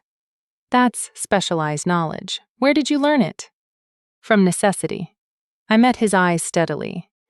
I've lived on the borderlands for years alone. When you're the only healer available during harsh winters, you either learn how to treat cold exposure, or you watch people die. I chose to learn, self-taught, then another advisor. This one female with calculating eyes, no formal training under a pack healer. My mother taught me the basics before she died. Everything else I learned through trial and error and reading every medical text I could get my hands on. Trial and error, Dominic repeated, and there was condescension in every syllable. How reassuring. I'm sure the Alpha King's inner pack felt very confident in your trial and error approach. While they were bleeding out, my temper flared. The Alpha King's inner pack is alive because of my trial and error approach. Would you have preferred I let them die while I waited for someone with more impressive credentials to arrive? I would have preferred the Alpha King's inner pack not require rescuing by a lone Omega in the first place. Dominic shot back. Perhaps if they'd been better trained enough. Kais's voice cut through the room like a knife. Not loud, but absolutely commanding. Dominic, you've made your position clear. You disapprove of my choice to honor Vera's actions with a position in my court. Noted. But this is the Northern Pack, and here we value results over pedigree. Vera saved my wolves. She's earned her place, and any further questioning of her qualifications will be taken as a direct insult to me personally." The threat was unmistakable. Dominic settled back in his chair, his expression neutral, but his eyes promising future retaliation. "Of course, Alpha King, I meant no disrespect." "I didn't you?" Kai's smile was sharp. "How fortunate then that I'm choosing to interpret it generously." The rest of dinner passed in strained civility. Conversation moved to trade agreements and territorial negotiations, topics where I had nothing to contribute and was grateful to remain silent, but I could feel the weight of judgment still hanging over me. Could sense that I'd made enemies tonight simply by existing in a space where some wolves thought I didn't belong. When the meal finally ended, Kai stood, and once again everyone else rose with him. "Counselors, thank you for joining us tonight. Sienna, I'll need those reports on the southern border by morning. Thorn, schedule training exercises for the inner pack. I want everyone back to full combat readiness within the week." His silver eyes swept the room, missing nothing. "We're dismissed." The wolves filed out in clusters, some casting curious glances my way, others studiously ignoring me. Dominic paused near the door, his gaze lingering on me with an intensity that made my instincts scream danger. Then he was gone, and only Kai, Thorn, Sienna, and I remained. "Well," Thorn said, breaking the silence, "that went about as badly as expected." "Actually," Sienna said thoughtfully, "it could have been worse." She held her ground against Dominic, answered questions competently, and didn't cry or run from the room. By Omega standards at formal dinners with hostile visiting alphas, I'd call that a success. By Omega standards, I repeated, torn between offense and exhaustion. "She means you exceeded expectations," Kai said, and there was definite approval in his voice now. "Which isn't to say it was easy. Dominic was testing me through you, seeing if I'd defend my choices or back down under pressure. And did I help or hurt your position? You helped." He moved closer, studying my face. "You stood up for yourself without being insubordinate. You demonstrated actual knowledge instead of just claiming it. And you made it clear you won't be easily dismissed." His smile was slight but genuine. "Well done, little healer." The praise made something warm bloom in my chest. "I probably made enemies tonight." "You definitely made enemies tonight," Sienna confirmed. "Dominic will report back to the Eastern Pack that you're arrogant and overconfident. Half my council thinks you're a liability, and the traditionalists are already planning how to use your presence to challenge Kai's reforms." Again, I said weakly, "How comforting." But Thorn interjected. "The other half of the council is impressed. The inner pack already respects you, and you proved tonight that you can handle pressure without breaking." He grinned. "Plus, watching you verbally spar with Dominic was the most entertainment we've had at a formal dinner in years." "I'm so glad my suffering amuses you." "Your suffering amuses everyone," Kai said. But his tone was gentle. "Come, I'll walk you back to your quarters. You've had enough politics for one night." Sienna and Thorn said their good nights and left, leaving me alone with Kai in the flickering candlelight of the dining hall. "I meant what I said," he told me as we walked through the quiet corridors. "You did well tonight. Better than I'd hoped." I insulted a visiting alpha. "You defended yourself against a visiting alpha who was using you to insult me." "There's a difference." We climbed the stairs toward my quarters, and I was suddenly very aware of how close he was, how his presence seemed to fill the space around us. Dominic came here to evaluate my strength, to see if my reforms have made the Northern Pack vulnerable by showing him that even my Omega healer can stand up to an alpha. You proved the opposite. We reached my door, and I turned to face him. "What happens now? Now you rest. Tomorrow you'll meet with the infirmary staff, familiarize yourself with the healing facilities, start settling into your role." His expression was serious. "It won't get easier. Vera, tonight was just the beginning. There will be more challenges, more tests, More wolves, looking for any excuse to prove you don't belong here. That's not particularly encouraging. No. But here's what is encouraging. You've already survived things that should have killed you. You've already proven you're stronger than anyone gives you credit for. And you're not alone anymore. He reached out and adjusted my cloak, a gesture that felt almost protective. You have the inner pack's loyalty. You have my protection. And whether you believe it yet or not, you have a place here that no one can take away unless you let them. I wanted to believe him. Wanted to trust that this could work, that I could build a life here. But 23 years of disappointment and rejection weren't erased by one successful dinner. Thank you, I said quietly, for defending me tonight, for believing I could handle it. Always little healer. His silver eyes were intense in the dim light. Sleep well. Tomorrow is a new beginning. He turned and walked away, leaving me standing in my doorway with my heart racing and my mind spinning with everything that had happened. I stepped inside my quarters and closed the door, leaning against it as the weight of the evening finally crashed over me. I'd survived my first formal dinner at court. I'd stood up to a hostile alpha. I'd made enemies and maybe possibly earned a tiny measure of respect. But as I changed into night clothes and climbed into the absurdly comfortable bed, I couldn't shake the memory of Dominic's cold eyes. I couldn't forget the way some of the counselors had looked at me like I was a problem to be solved. Kai was building something new, something revolutionary, and I was apparently at the center of it.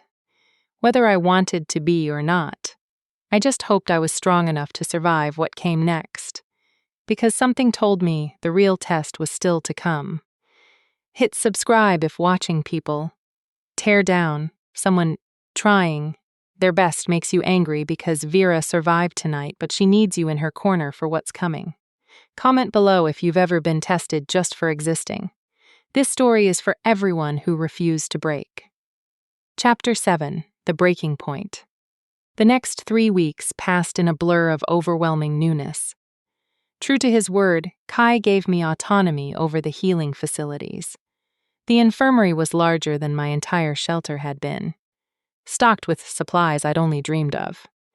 Staffed by 3 assistant healers who regarded me with varying degrees of skepticism and curiosity, I threw myself into the work, organizing supplies, treating minor injuries, learning the rhythms of the keep. Work was safe. Work was something I understood. The politics, however, were a minefield I navigated with decreasing success. The traditionalists on the council made their disapproval clear through 1,000 small cuts. They forgot to invite me to important meetings. They questioned my medical decisions in front of patients. They spoke over me during discussions and dismissed my input as the Omega's perspective said with just enough condescension to make the insult clear. I endured it, kept my head down, focused on my patients, and tried to ignore the whispers that followed me through the corridors. But it was the visiting delegations that wore me down most. Word had spread through the 5 territories about Kai's unprecedented decision to give an Omega Council status. Other packs sent representatives, some genuinely curious about the reforms. Others clearly looking for evidence that the Northern Pack had grown weak. Each delegation brought new challenges, new tests, new ways of making it clear they found my presence offensive. Kai defended me every time, publicly, firmly, without hesitation, and I hated it. Not because I didn't appreciate his protection. I did. But because every defense made me feel more like a burden than an asset, more like a political statement than a person, more like I was proving the traditionalists right that I was a weakness Kai had to constantly shield. It all came to a head on a gray afternoon in my 4th week at the keep. I was in the infirmary stitching a deep gash on a young guard's arm training accident, he'd said. Though the wound looked more like it came from a deliberate blade strike than an accident, I was focused on my work, carefully placing each stitch when the door slammed open. 3 wolves entered, all wearing the insignia of the council guard, all carrying themselves with the aggressive confidence of those who believed they had authority on their side. The leader was a male I recognized from council meetings. Gareth, one of the senior traditionalists who'd made his disapproval of me abundantly clear from day one. "Omega," he said, not bothering with my name. "You're needed in the main hall council session now." I didn't look up for my stitching. I'm with a patient. Whatever it is can wait until it can't wait. Gareth stepped closer, and I felt the young guard tense beneath my hands. "Alpha King's orders. You're to attend immediately." That made me pause. Kai knew better than to summon me mid-treatment. He'd made it clear that my medical work took precedence over politics unless it was a true emergency. "What's the emergency?" I asked, tying off the final stitch and beginning to bandage the wound. "The council has questions about your handling of the supply shortage in the Eastern Infirmary." "There are concerns about your competence," my hands stilled. The Eastern Infirmary was a small facility I'd reorganized 2 weeks ago, redistributing supplies more efficiently after discovering they'd been hoarding medications while the main infirmary ran short. It had been a logical, necessary decision, one that had improved patient care across the board.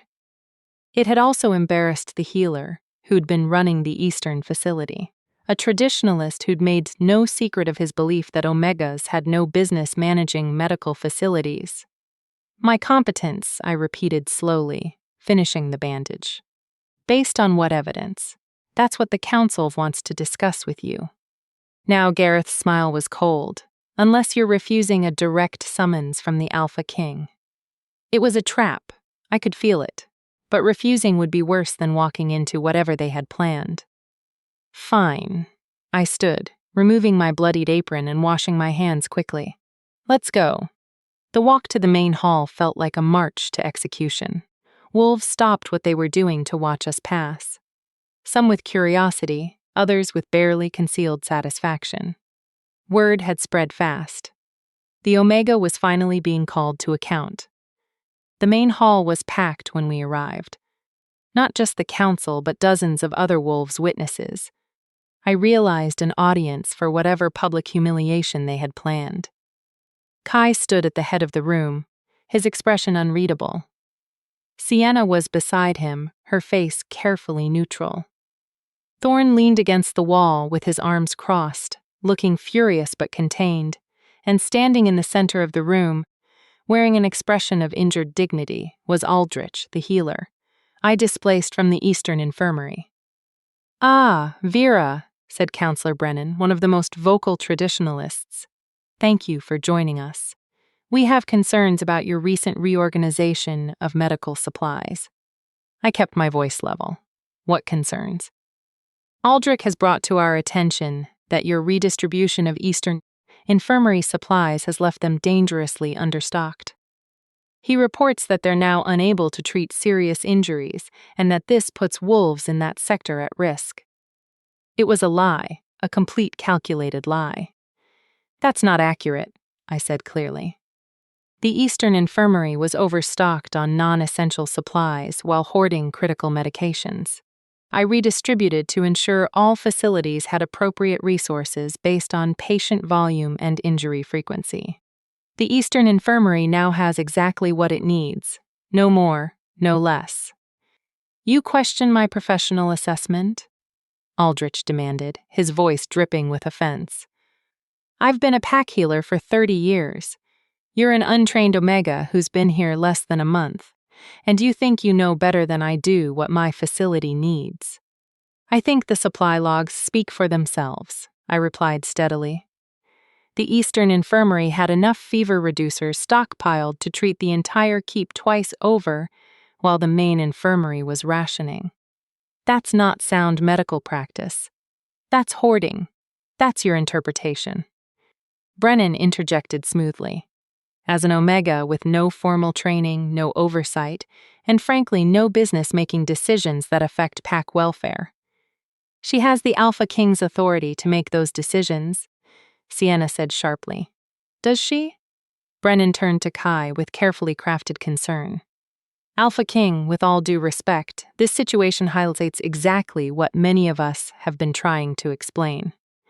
Giving unprecedented authority to an unqualified Omega, no matter how well-intentioned, creates risks. She may have saved the inner pack during the blizzard, and for that we're grateful, but gratitude shouldn't override common sense. She lacks the training, the experience, and frankly, the judgment necessary for her position. Are you suggesting I made an error in judgment, Brennan? Kai's voice was dangerously soft. I'm suggesting that perhaps the debt has been paid, that Vera has been honored appropriately for her actions, and that it's time to acknowledge that some roles require more than good intentions. Brennan spread his hands reasonably. She could continue as a healer, of course, under proper supervision. But council status, access to restricted facilities, that level of trust and responsibility should be reserved for wolves who've proven themselves through years of service, not one dramatic rescue. My stomach dropped. This wasn't just about the supply distribution. This was a coordinated effort to strip away my position, to reduce me back to what they thought an Omega should be useful, perhaps, but firmly subordinate. I looked at Kai, trying to read his expression. He was watching me, not the council, and something in his silver eyes made my breath catch. He was waiting to see what I would do, whether I would defend myself or wait for him to defend me again. And suddenly, I was furious at the constant tests, furious at the endless need to prove myself, furious at being treated like a problem to be managed rather than a person with actual value. Furious at Kai for putting me in this impossible position in the first place. "You want to talk about judgment?" I said, and my voice came out harder than I'd intended. "Let's talk about judgment.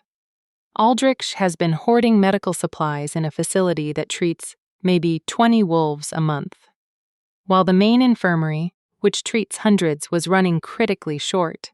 That's not medical oversight, that's ego and territoriality putting wolves at risk. How dare you?" Aldrich started. I'm not finished. I turned to face Brennan directly. "You say I lack training and experience. You're right. I'm self-taught. I learned healing alone through trial and error because no one thought a human locked Omega deserved proper instruction. But I also learned something you apparently didn't in all your years of formal training, that medical resources exist to save lives, not to hoard for status." "This is exactly the kind of arrogance," Brennan began. "You want to reduce my role, strip my authority? Fine." The word came out sharp as broken glass. But let's be honest about what this is really about. It's not about competence or qualifications. It's about the fact that you can't stand seeing an Omega with status equal to yours. You can't handle the idea that someone you consider broken and worthless proved herself more valuable than you in a single night of a blizzard. The room went dead silent. I'd gone too far. I knew at the moment the words left my mouth, but I was past caring. "You're right that I don't belong here," I continued, and my voice shook with barely suppressed emotion. "Not because I'm unqualified, but because I'm exhausted. Exhausted from the constant tests, the endless judgment, the daily reminders that most of you would rather I didn't exist. I've spent 4 weeks trying to prove I deserve to be here, and it's never enough. It will never be enough because you've already decided what I am." I turned to Kai and something in my chest cracked open. "You wanted me to be a symbol, proof that your reforms work, that Omegas can have value in your new pack structure. But I'm not a symbol. I'm a person, and I can't keep being your political statement while everyone around me waits for me to fail." Kai's expression was unreadable, but something flickered in his silver eyes. Surprise, maybe. Or pain. "So here's my answer to your concerns, Counselor Brennan," I said, turning back to face the assembled wolves. "I'm done. You want to strip my authority? Consider it surrendered. You want me back in a subordinate role? Congratulations. You win. I'll continue working in the infirmary as a basic healer under whatever supervision makes you comfortable. But I'm done trying to be something I was never meant to be.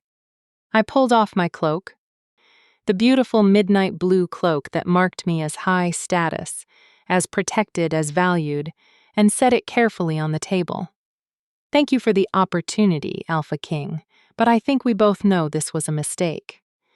Then I walked out of the main hall, through the shocked silence, past the staring wolves, and didn't look back. I made it halfway to my quarters before the anger dissolved into something that felt dangerously close to grief.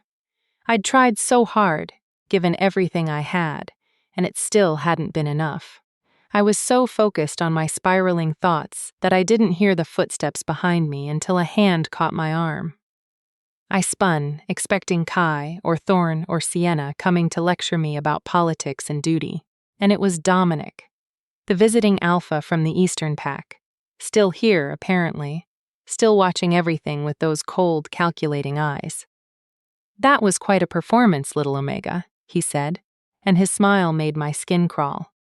"Tell me, are you always this self-destructive, or is it a special talent you've developed for the Northern Pack?" I tried to pull away, but his grip tightened. Not painfully, but firmly enough to make his point. "What do you want?" I asked. "To make you an offer." His eyes glittered with something predatory. "You clearly don't belong here. The Northern Pack doesn't appreciate what you have to offer. But the Eastern Territories, we understand the value of talented healers, especially ones with your particular fortitude." Talent? Understanding crashed over me. "You want me to defect?" "I want to give you an option beyond this gilded cage Kai has built for you." Dominic leaned closer, and I could smell smoke and foreign spices on his skin. "Come to the Eastern Pack. No political games, no tests, no pretending to be something you're not. Just honest work, fair compensation, and freedom from this endless judgment." It was tempting, dangerously tempting. But some instinct, the same one that had made me open my door during the blizzard, told me this was a trap wrapped in false promises. "No," I said firmly. "Thank you for the offer, but no." His expression hardened. "You sure? Because I don't think you understand how badly you just damaged your position here. You publicly defied the council, insulted senior members, and rejected the Alpha King's protection. There's no coming back from that, little Omega. You're finished here. Then I'm finished here." I pulled free of his grip, "But I'm not going with you." "Pity." Dominic stepped back, and his smile was sharp as a blade. "I would have treated you far better than Kai ever could. But if you'd rather fall with the Northern Pack's failed experiment, that's your choice." He walked away, leaving me standing alone in the corridor, trembling with adrenaline and the growing certainty that I'd just made everything infinitely worse. I didn't go back to my quarters.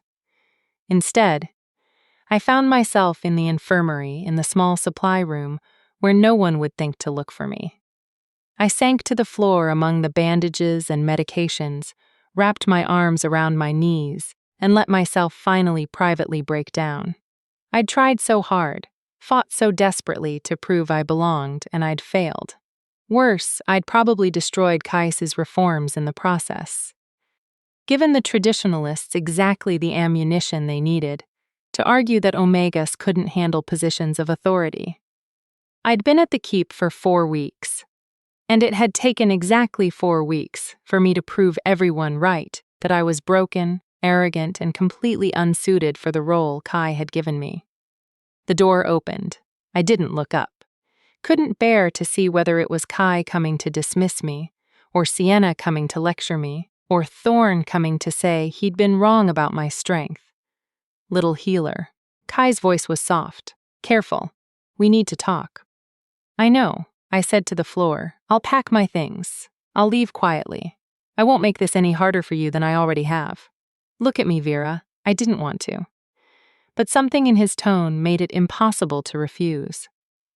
I raised my eyes to find him crouched in front of me. Still in his formal council clothes, his silver eyes intense with an emotion I couldn't name. "You're not going anywhere," he said. "What? You're not leaving. You're not packing. And you're definitely not surrendering your position because Brennan and his faction of cowards managed to make you feel small. His voice was firm, but there was something gentle underneath. Do you know what I saw in that hall tonight? I shook my head. I saw an Omega stand up to a coordinated attack by some of the most powerful wolves in my council.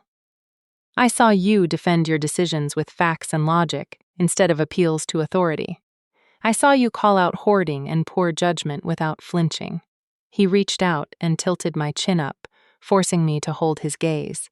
And I saw you finally stop waiting for me to rescue you and rescue yourself instead. But I failed. I gave up my position.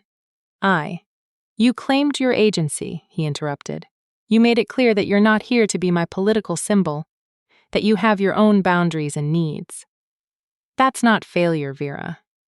That's exactly the kind of strength I've been trying to build in this pack. The council will never accept me now. I insulted them. The council will accept what I tell them to accept. His smile was sharp. And what I'm telling them is that you're staying with full authority restored, because you were absolutely right about the supply hoarding, about Aldrich's ego endangering patient care, and about the fact that most of them are too busy protecting their status to care about actual competence. I stared at him. You can't just they'll revolt. Let them try. He stood, pulling me to my feet with him. I've been too gentle with the traditionalists, letting them test you, thinking they'd eventually come around. Tonight proved they won't. So, we're done playing their games. What does that mean? It means I'm calling their bluff. Tomorrow I'm making it clear that any counselor who can't work with you is welcome to step down. That the reforms are permanent. That the Northern Pack moves forward or not at all. His silver eyes were fierce, and it means you're going to stop apologizing for taking up space. You earned your place here, Vera. It's time you believed that. What if I can't? The words came out small and broken. What if they're right, and I really am just a broken Omega, pretending to be something I'm not? Kai cupped my face in his hands, and the gentleness of the gesture nearly undid me. Then you're a broken Omega, who saved 25 lives in a blizzard, who reorganized an entire medical system in 4 weeks, who stood up to hostile alphas and councils and constant judgment without breaking. His thumb brushed across my cheekbone. You're allowed to be exhausted, Vera. You're allowed to be angry. You're even allowed to doubt yourself. But you are not allowed to give up. Not when we're this close. Close to what? To proving that the new way works. To building a pack where value isn't determined by bloodline or ability to shift to creating something better. He paused. And maybe, if I'm being honest, close to something that has nothing to do with politics and everything to do with the fact that I've spent 4 weeks watching you be brave when you had every reason to run. And I'm starting to think. He stopped himself, but the air between us suddenly felt electric. Think what? I whispered. That's a conversation for another time, he said quietly, releasing my face. First, we survived tomorrow's council session. Then, his smile was slight and surprisingly uncertain. Then, well, see. He left before I could ask what that meant. Before I could process the implication. Before I could do anything but stand there with my heart racing and my entire world tilting on its axis. Tomorrow, the real fight would begin. But tonight, I would rest. And tomorrow I would face the council again. Only this time I wouldn't be fighting alone. Chapter 8. The Alpha King's Choice.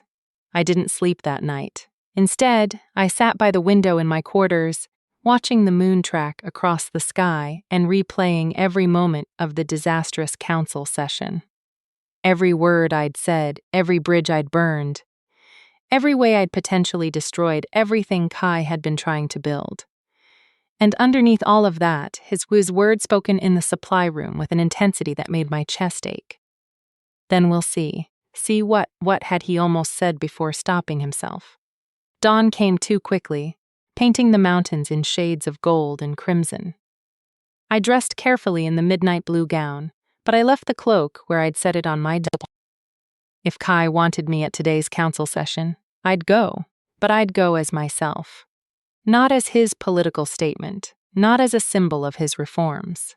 Just as Vera the Omega, who'd somehow found herself at the center of a revolution she'd never asked to join. The knock came precisely at sunrise. I opened the door expecting Thorn or Sienna. Instead, I found Kai himself, still in his formal clothes from last night, looking like he hadn't slept either. "Walk with me," he said. Not a command, a request. I followed him through the quiet keep-down corridors I'd never explored until we emerged onto a balcony overlooking the eastern mountains. The view was breathtaking, endless peaks painted in dawnlight, valleys still wrapped in shadow. The whole world spread out below us like a promise. "My father used to bring me here," Kai said quietly, leaning against the stone railing. "After he'd beaten me for some perceived failure, he'd stand right here and tell me that weakness was unforgivable, that mercy was for fools, that a true alpha rules through fear." He was silent for a moment. Then he'd make me watch while he punished whichever servant or Omega had dared to show me kindness. My throat tightened. "Kai, I'm not telling you this for sympathy." He turned to face me, and his silver eyes were haunted. "I'm telling you because you need to understand what I'm fighting against, my father's legacy. 15 years of trying to build something different. And there are still wolves in my pack who think his way was right, who see my reforms as weakness, who want nothing more than to return to the days when Omegas like you were property instead of people. I know," I said softly. "I've lived in that world my entire life. I know you have, which is why," he stopped, seeming to struggle with something. "Vera, what I said last night wasn't entirely true." My stomach dropped. "What part?" "The part about you being a political symbol, about needing you to prove the reforms work." He moved closer, and I could see exhaustion written in the lines of his face. "That was true at first. When I brought you here, I thought, this is perfect. An Omega who saved my inner pack. A clear demonstration that compassion and competence matter more than bloodline. I thought if I could integrate you successfully, it would strengthen everything I'd built. And now," I asked, even though I wasn't sure I wanted to hear the answer, "now I realize that was incredibly unfair to you. That I used your gratitude and your isolation to manipulate you into a position you never should have had to fight for alone. That I put you in the center of a political battle and expected you to just endure it." His jaw tightened. "Last night when you walked out of that hall, when you stripped off that cloak and told me this was a mistake, you were right. Not about being unqualified or not belonging, but about the fact that I made you into a symbol instead of treating you like a person." I didn't know what to say. Part of me wanted to argue, to tell him it wasn't that simple, but a larger part recognized the truth in his words. "So what happens now?" I asked. "Now I give you a real choice. Not the false choice I gave you at your shelter. Come with me or be followed by 300 wolves. A real one." He took a breath. "Stay. Not as my political proof or my reformation project. Stay as my healer with the authority and status you've earned through your own actions. Help me build this pack into something better," and let me paused, and something vulnerable flickered across his face. "Let me get to know you as Vera, not as the Omega who saved my pack. As the woman who reads medical texts by firelight and organizes supplies with ruthless efficiency and somehow makes me laugh even in council meetings." My heart was beating so hard I could barely hear over it. Or leave. "I'll provide you with resources, protection, a place in any territory you choose. The debt is paid. The obligation is fulfilled. You're free to go wherever you want. Be whoever you want without the weight of my reforms or my court or my well." He stopped himself again. "You're what?" I whispered. He looked at me for a long moment, and the intensity in his silver eyes stole my breath. "My hope," he said finally, "that maybe you'd choose to stay not because you owe me, not because of duty or debt, but because you want to, because you see something worth staying for." The words hung between us like a held breath. I thought about my shelter, about the quiet, safe life I'd built alone, about the fact that leaving the keep would mean returning to obscurity, to being forgotten, to never having to prove myself again. And I thought about the last 4 weeks, the challenges and the tests and the constant judgment, but also the infirmary and the patients who'd started to trust me. Thorne's friendship and Sienna's grudging respect, the feeling of building something that mattered even when it was hard, and Kai looking at me like I was something precious instead of something broken. "I want to tell you a story," I said. He blinked, surprised. "What?" "A riddle, actually one my mother taught me before she died." I moved to stand beside him at the railing, looking out over the mountains. "What breaks when you speak its name?" Kai was quiet for a moment. "I don't know. Most people don't. They guess things like silence or secrets or promises." I smiled slightly. "But the real answer is simpler. What breaks when you speak its name is nothing. Because the riddle is designed to make you think there's something fragile that shatters at a word, when really nothing worth having breaks that easily." I don't understand. I've spent my entire life being told I'm broken, that I'm fragile, that one wrong word or one hard moment will shatter me completely. I turn to face him, but I'm not broken.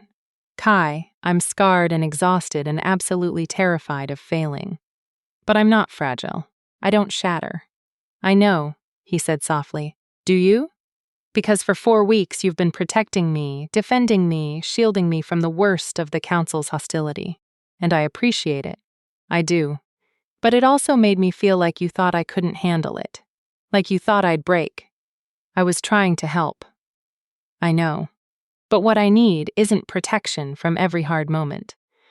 What I need is, I struggled to find the words. I need to know that you trust me to fight my own battles. That you'll stand beside instead of in front of me. That you see me as strong enough to handle whatever comes, even when I'm scared." Kai studied me for a long moment. Then slowly, he smiled, and it was different from any smile I'd seen from him before, warm and genuine, and tinged with something that looked almost like relief. "You're right," he said. "I've been treating you like you need saving when what you actually needed was backup." He held out his hand. "So here's my promise, Vera. If you stay, I won't shield you from the fights. I'll stand with you through them. I won't make decisions for you. I'll trust you to make your own. And I won't expect you to be perfect or unbreakable or anything other than exactly who you are." I looked at his outstretched hand, at the man who'd brought me here with false choices and impossible expectations, who'd put me in an untenable position and then defended me with everything he had, who'd seen value in a broken Omega when everyone else saw only liability, who was now offering me something I'd never had before, genuine partnership instead of protection. I took his hand. "I'm staying," I said. "Not because I owe you, not because of debt or duty or politics, but because I want to see what we can build together. The pack, the reforms, all of it. And us?" The question was quiet, vulnerable in a way I'd never heard from him before. "I don't know what us means yet," I admitted. "I'm still figuring out how to be Vera, the healer in your court. Adding anything else to that right now feels overwhelming." He finished. "I understand." But he didn't release my hand. "Can I tell you what I see when I look at you?" "You already did. You see strength and know." He stepped closer. "That's what I saw at first. What I see now is different." His thumb traced small circles on the back of my hand. "I see someone who makes me want to be better, who challenges me to live up to my own ideals instead of just talking about them, who looks at me like I'm just Kai, not the Alpha King or the reformer or the son trying to escape his father's shadow. Just me." My breath caught. "Kai, I'm not asking for anything," he said quickly. "I'm just telling you, because I'm done keeping things from you, done manipulating situations. If we're doing this, the partnership, the reforms, all of it, then you deserve honesty." He paused. "So, here's my honesty. I brought you here for political reasons, but I want you to stay for entirely personal ones. And if you ever decide you want to explore what us could mean, I'll be here waiting for as long as it takes. I should have been terrified. Should have pulled away. Reminded him about power dynamics and the impossibility of an Omega and an Alpha King. Should have protected myself from the inevitable heartbreak. Instead, I squeezed his hand. Ask me again in 6 months when I've had time to figure out who I am here. When we've survived whatever political nightmare today's council session brings. When we're both sure this isn't just gratitude, proximity, the heat of dramatic moments. His smile was crooked. I can wait 6 months, little healer. I can wait 6 years if that's what you need. Let's start with 6 months, I said, and felt something warm bloom in my chest. We stood there as the sun rose higher, still holding hands, and I felt something fundamental shift. Not love, not yet, but the possibility of it, the foundation of something that could become more. Given time and trust, and the space to grow, we should go, Kai said finally. The council will be gathering soon. Are you really going to make them choose? Support the reforms or step down? Yes. His expression hardened. I've been too patient with the traditionalists, too willing to compromise. Last night proved they'll never truly accept the changes. They'll just keep undermining them until the whole structure collapses. He looked at me. It's time to draw a line. And Vera, I need you beside me when I do it, not behind me, beside me. Then that's where I'll be. We walked back through the keep together, and this time, when wolves stopped to stare, I didn't look away. I held my head high, very aware of Kai beside me, not protecting me, not shielding me, but simply present. A reminder that I wasn't fighting alone. The council chamber was already full when we arrived. The same wolves from last night, plus several others who'd clearly been summoned for this showdown. Brennan and his faction sat on one side, Sienna and the reformists on the other. The battle lines were drawn. Dominic was there too. I noticed, still watching everything with those calculating eyes, probably hoping to witness the northern pack tear itself apart. Kai didn't go to the head of the table. Instead, he stood in the center of the room, commanding attention without needing a throne. "Thank you all for coming," he said, his voice carrying effortlessly. I called this session because last night made something very clear. We've reached a crossroads, and it's time to decide which path we're taking. Alpha King, Brennan began. If this is about the Omega's outburst, it's about far more than that. Kai's voice cut through like a blade. It's about the fact that 15 years after I took power, there are still wolves in my pack who think strength comes from domination, who see compassion as weakness, who would rather return to my father's brutal hierarchy than embrace real change. Murmurs rippled through the room. Last night, you orchestrated a public attack on my healer. Kai continued, his silver eyes fixing on Brennan.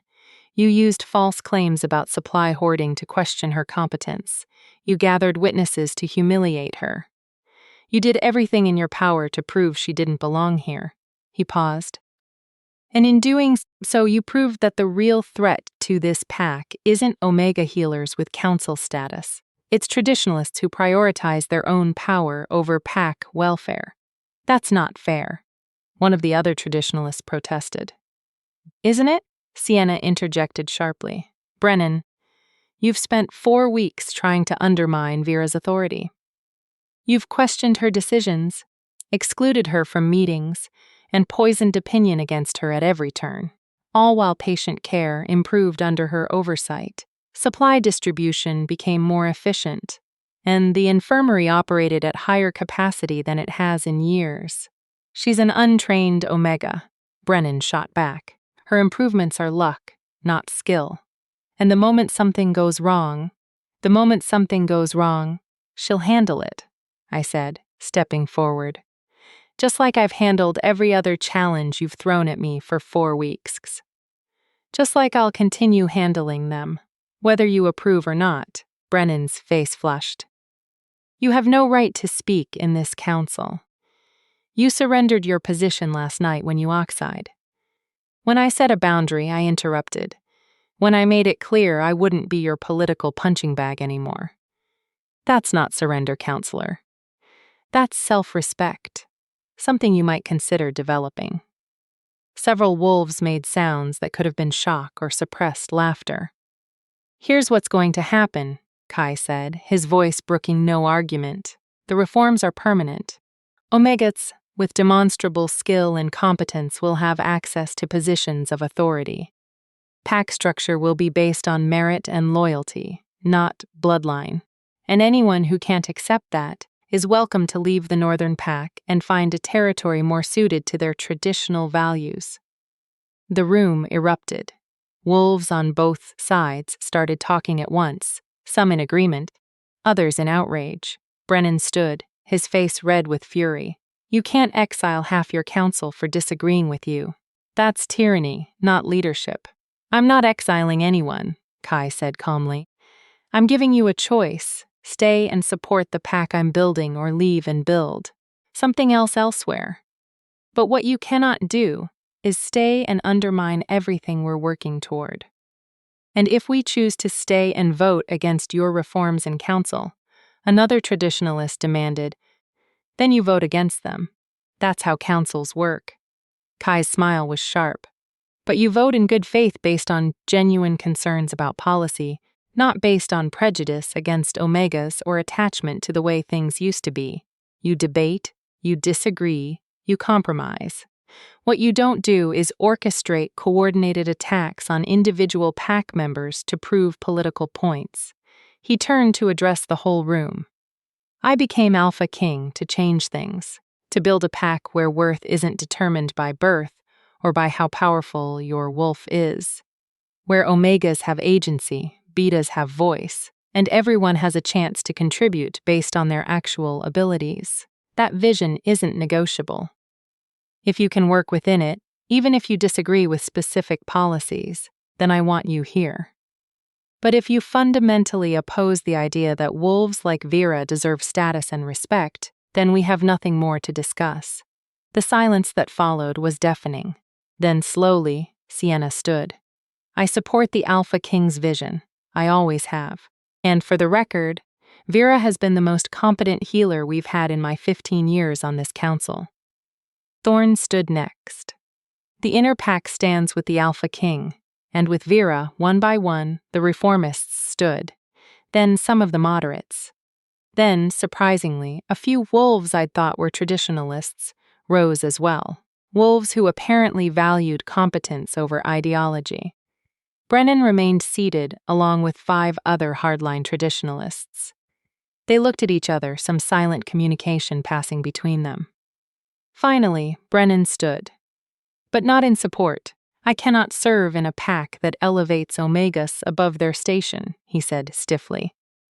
I believe you're making a grave mistake, Alpha King. I believe these reforms will weaken the Northern Pack and invite challenges from territories that maintain proper hierarchy. But I also believe in the old laws that an Alpha's word is law within his territory. He inclined his head with bitter respect. I will leave by week's end and seek position in a pack more aligned with traditional values. The 5 others nodded agreement. Kai's expression was unreadable. You'll leave with honor, full provisions, and letters of recommendation. I don't agree with your views, but I respect your service to this pack. You've earned a dignified departure.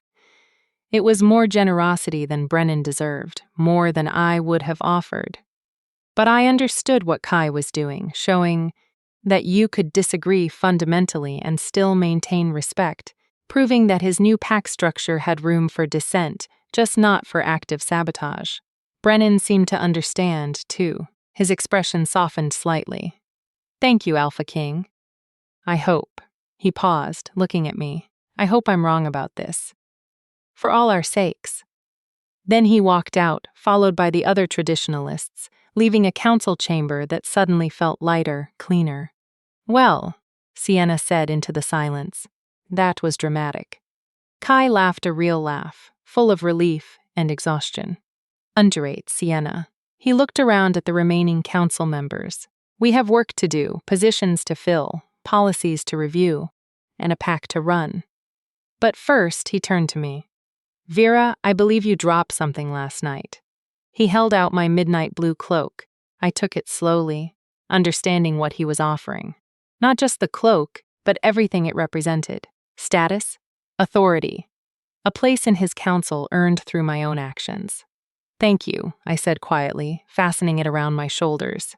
"Always, little healer." His silver eyes held mine for a moment longer than necessary, warm with promise.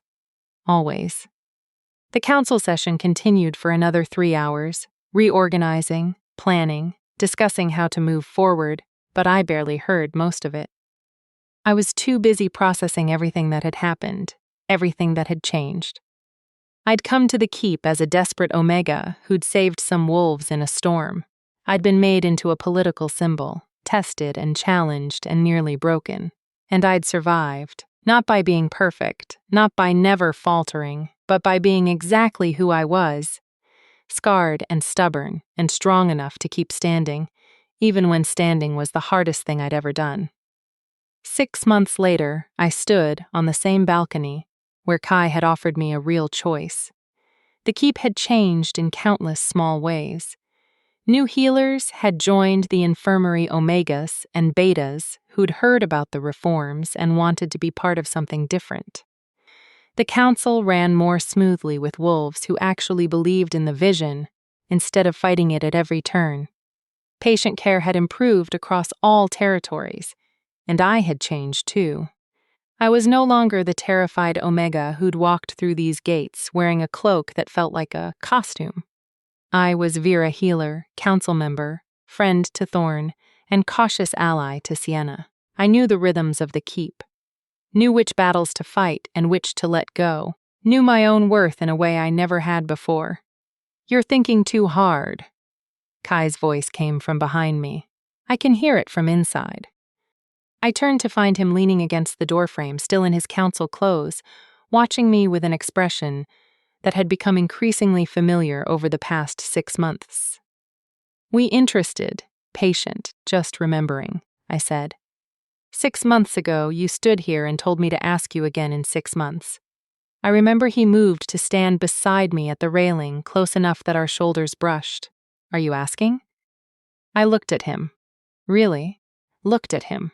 At the Alpha King who'd gambled his reforms on a broken Omega. At the man who'd learned to stand beside me instead of in front of me. At Kai, who made me laugh during council meetings and brought me new medical texts and looked at me like I was exactly what he'd been searching for. "I'm asking," I said quietly. "What did you mean when you said you wanted to know what us could mean?" His smile was slow and devastating. "I meant that 6 months ago, I thought you were remarkable for saving my pack. Now I think you're remarkable for about 1,000 other reasons that have nothing to do with heroic rescues, such as the way you organize supply closets with ruthless efficiency. The way you argue with me in council meetings when you think I'm wrong. The way you care about every single patient who comes through your infirmary, even the ones who still don't think Omegas should have your position." He turned to face me fully, such as the way you make me want to be better. Not as an Alpha King, but as a person. My heart was racing. "That's a lot of remarkable. You're a lot of remarkable, little healer." He reached up and tucked a strand of hair behind my ear, his fingers lingering. "So, here's my question. 6 months ago, I said I'd wait as long as you needed, and I meant it. But I'd really like to stop waiting. I'd like to explore what this could be, what we could be." His silver eyes were intense, if you want that, too. I thought about the riddle my mother had taught me, about things that break when you speak their name, about how nothing worth having shatters that easily. "I want that too," I said. His smiles could have lit the entire keep. Yeah. "But Kai, I need you to understand something first." "What?" "I'm still figuring out who I am here. I'm still going to doubt myself sometimes. I'm still going to be scared and exhausted, and occasionally want to run back to my shelter in the borderlands." I held his gaze. "I'm not going to be easy." "Good," he said. "Easy is boring. I prefer remarkable." Then he kissed me. It was gentle at first, tentative, like he was afraid I'd pull away. But I didn't. I leaned into it, into him, into the promise of something I'd never thought I'd have. The kiss deepened, and I felt 6 months of tension and possibility finally resolving into something real. When we finally pulled apart, we were both breathing hard. "So," Kai said, his voice slightly unsteady, "does this mean you're staying permanently?" "I'm staying," I confirmed. "Not because you rescued me or because I owe you anything, but because this is where I want to be, where I belong. With me, with you, with the pack, with this impossible, terrifying, wonderful thing we're building together." I smiled, though. "Fair warning, I'm probably going to drive you crazy." "You already do, little healer." He pulled me close, wrapping his arms around me. "You already do." We stood there as the sun set over the mountains, the Alpha King and the Omega, who couldn't shift, and I felt something fundamental settle in my chest. I was home. Not because of grand rescues or dramatic gestures or political reforms, though those had brought me here, but because I'd finally found a place where being broken didn't make me worthless. Where my scars were proof of survival instead of shame. Where someone's looked at me and saw not what I lacked, but everything I was. "Kai," I said against his chest. Thank you for seeing something worth saving." His arms tightened around me. "Always, Vera. Always," and I believed him. If Vera's journey from broken Omega to powerful healer resonated with you, you'll love this book on the screen titled Rejected by the Alpha. It's a glow-up revenge romance about an Omega who refuses to stay down after rejection. And trust me, the revenge is satisfying. Grab your copy using the link in the description below. And if you enjoyed Vera's story, don't forget to subscribe for more emotional wolf shifter romances that celebrate the underdogs, the broken, and the ones who refuse to give up. Drop a comment telling me what you thought of Vera and Kai's ending. I read every single one,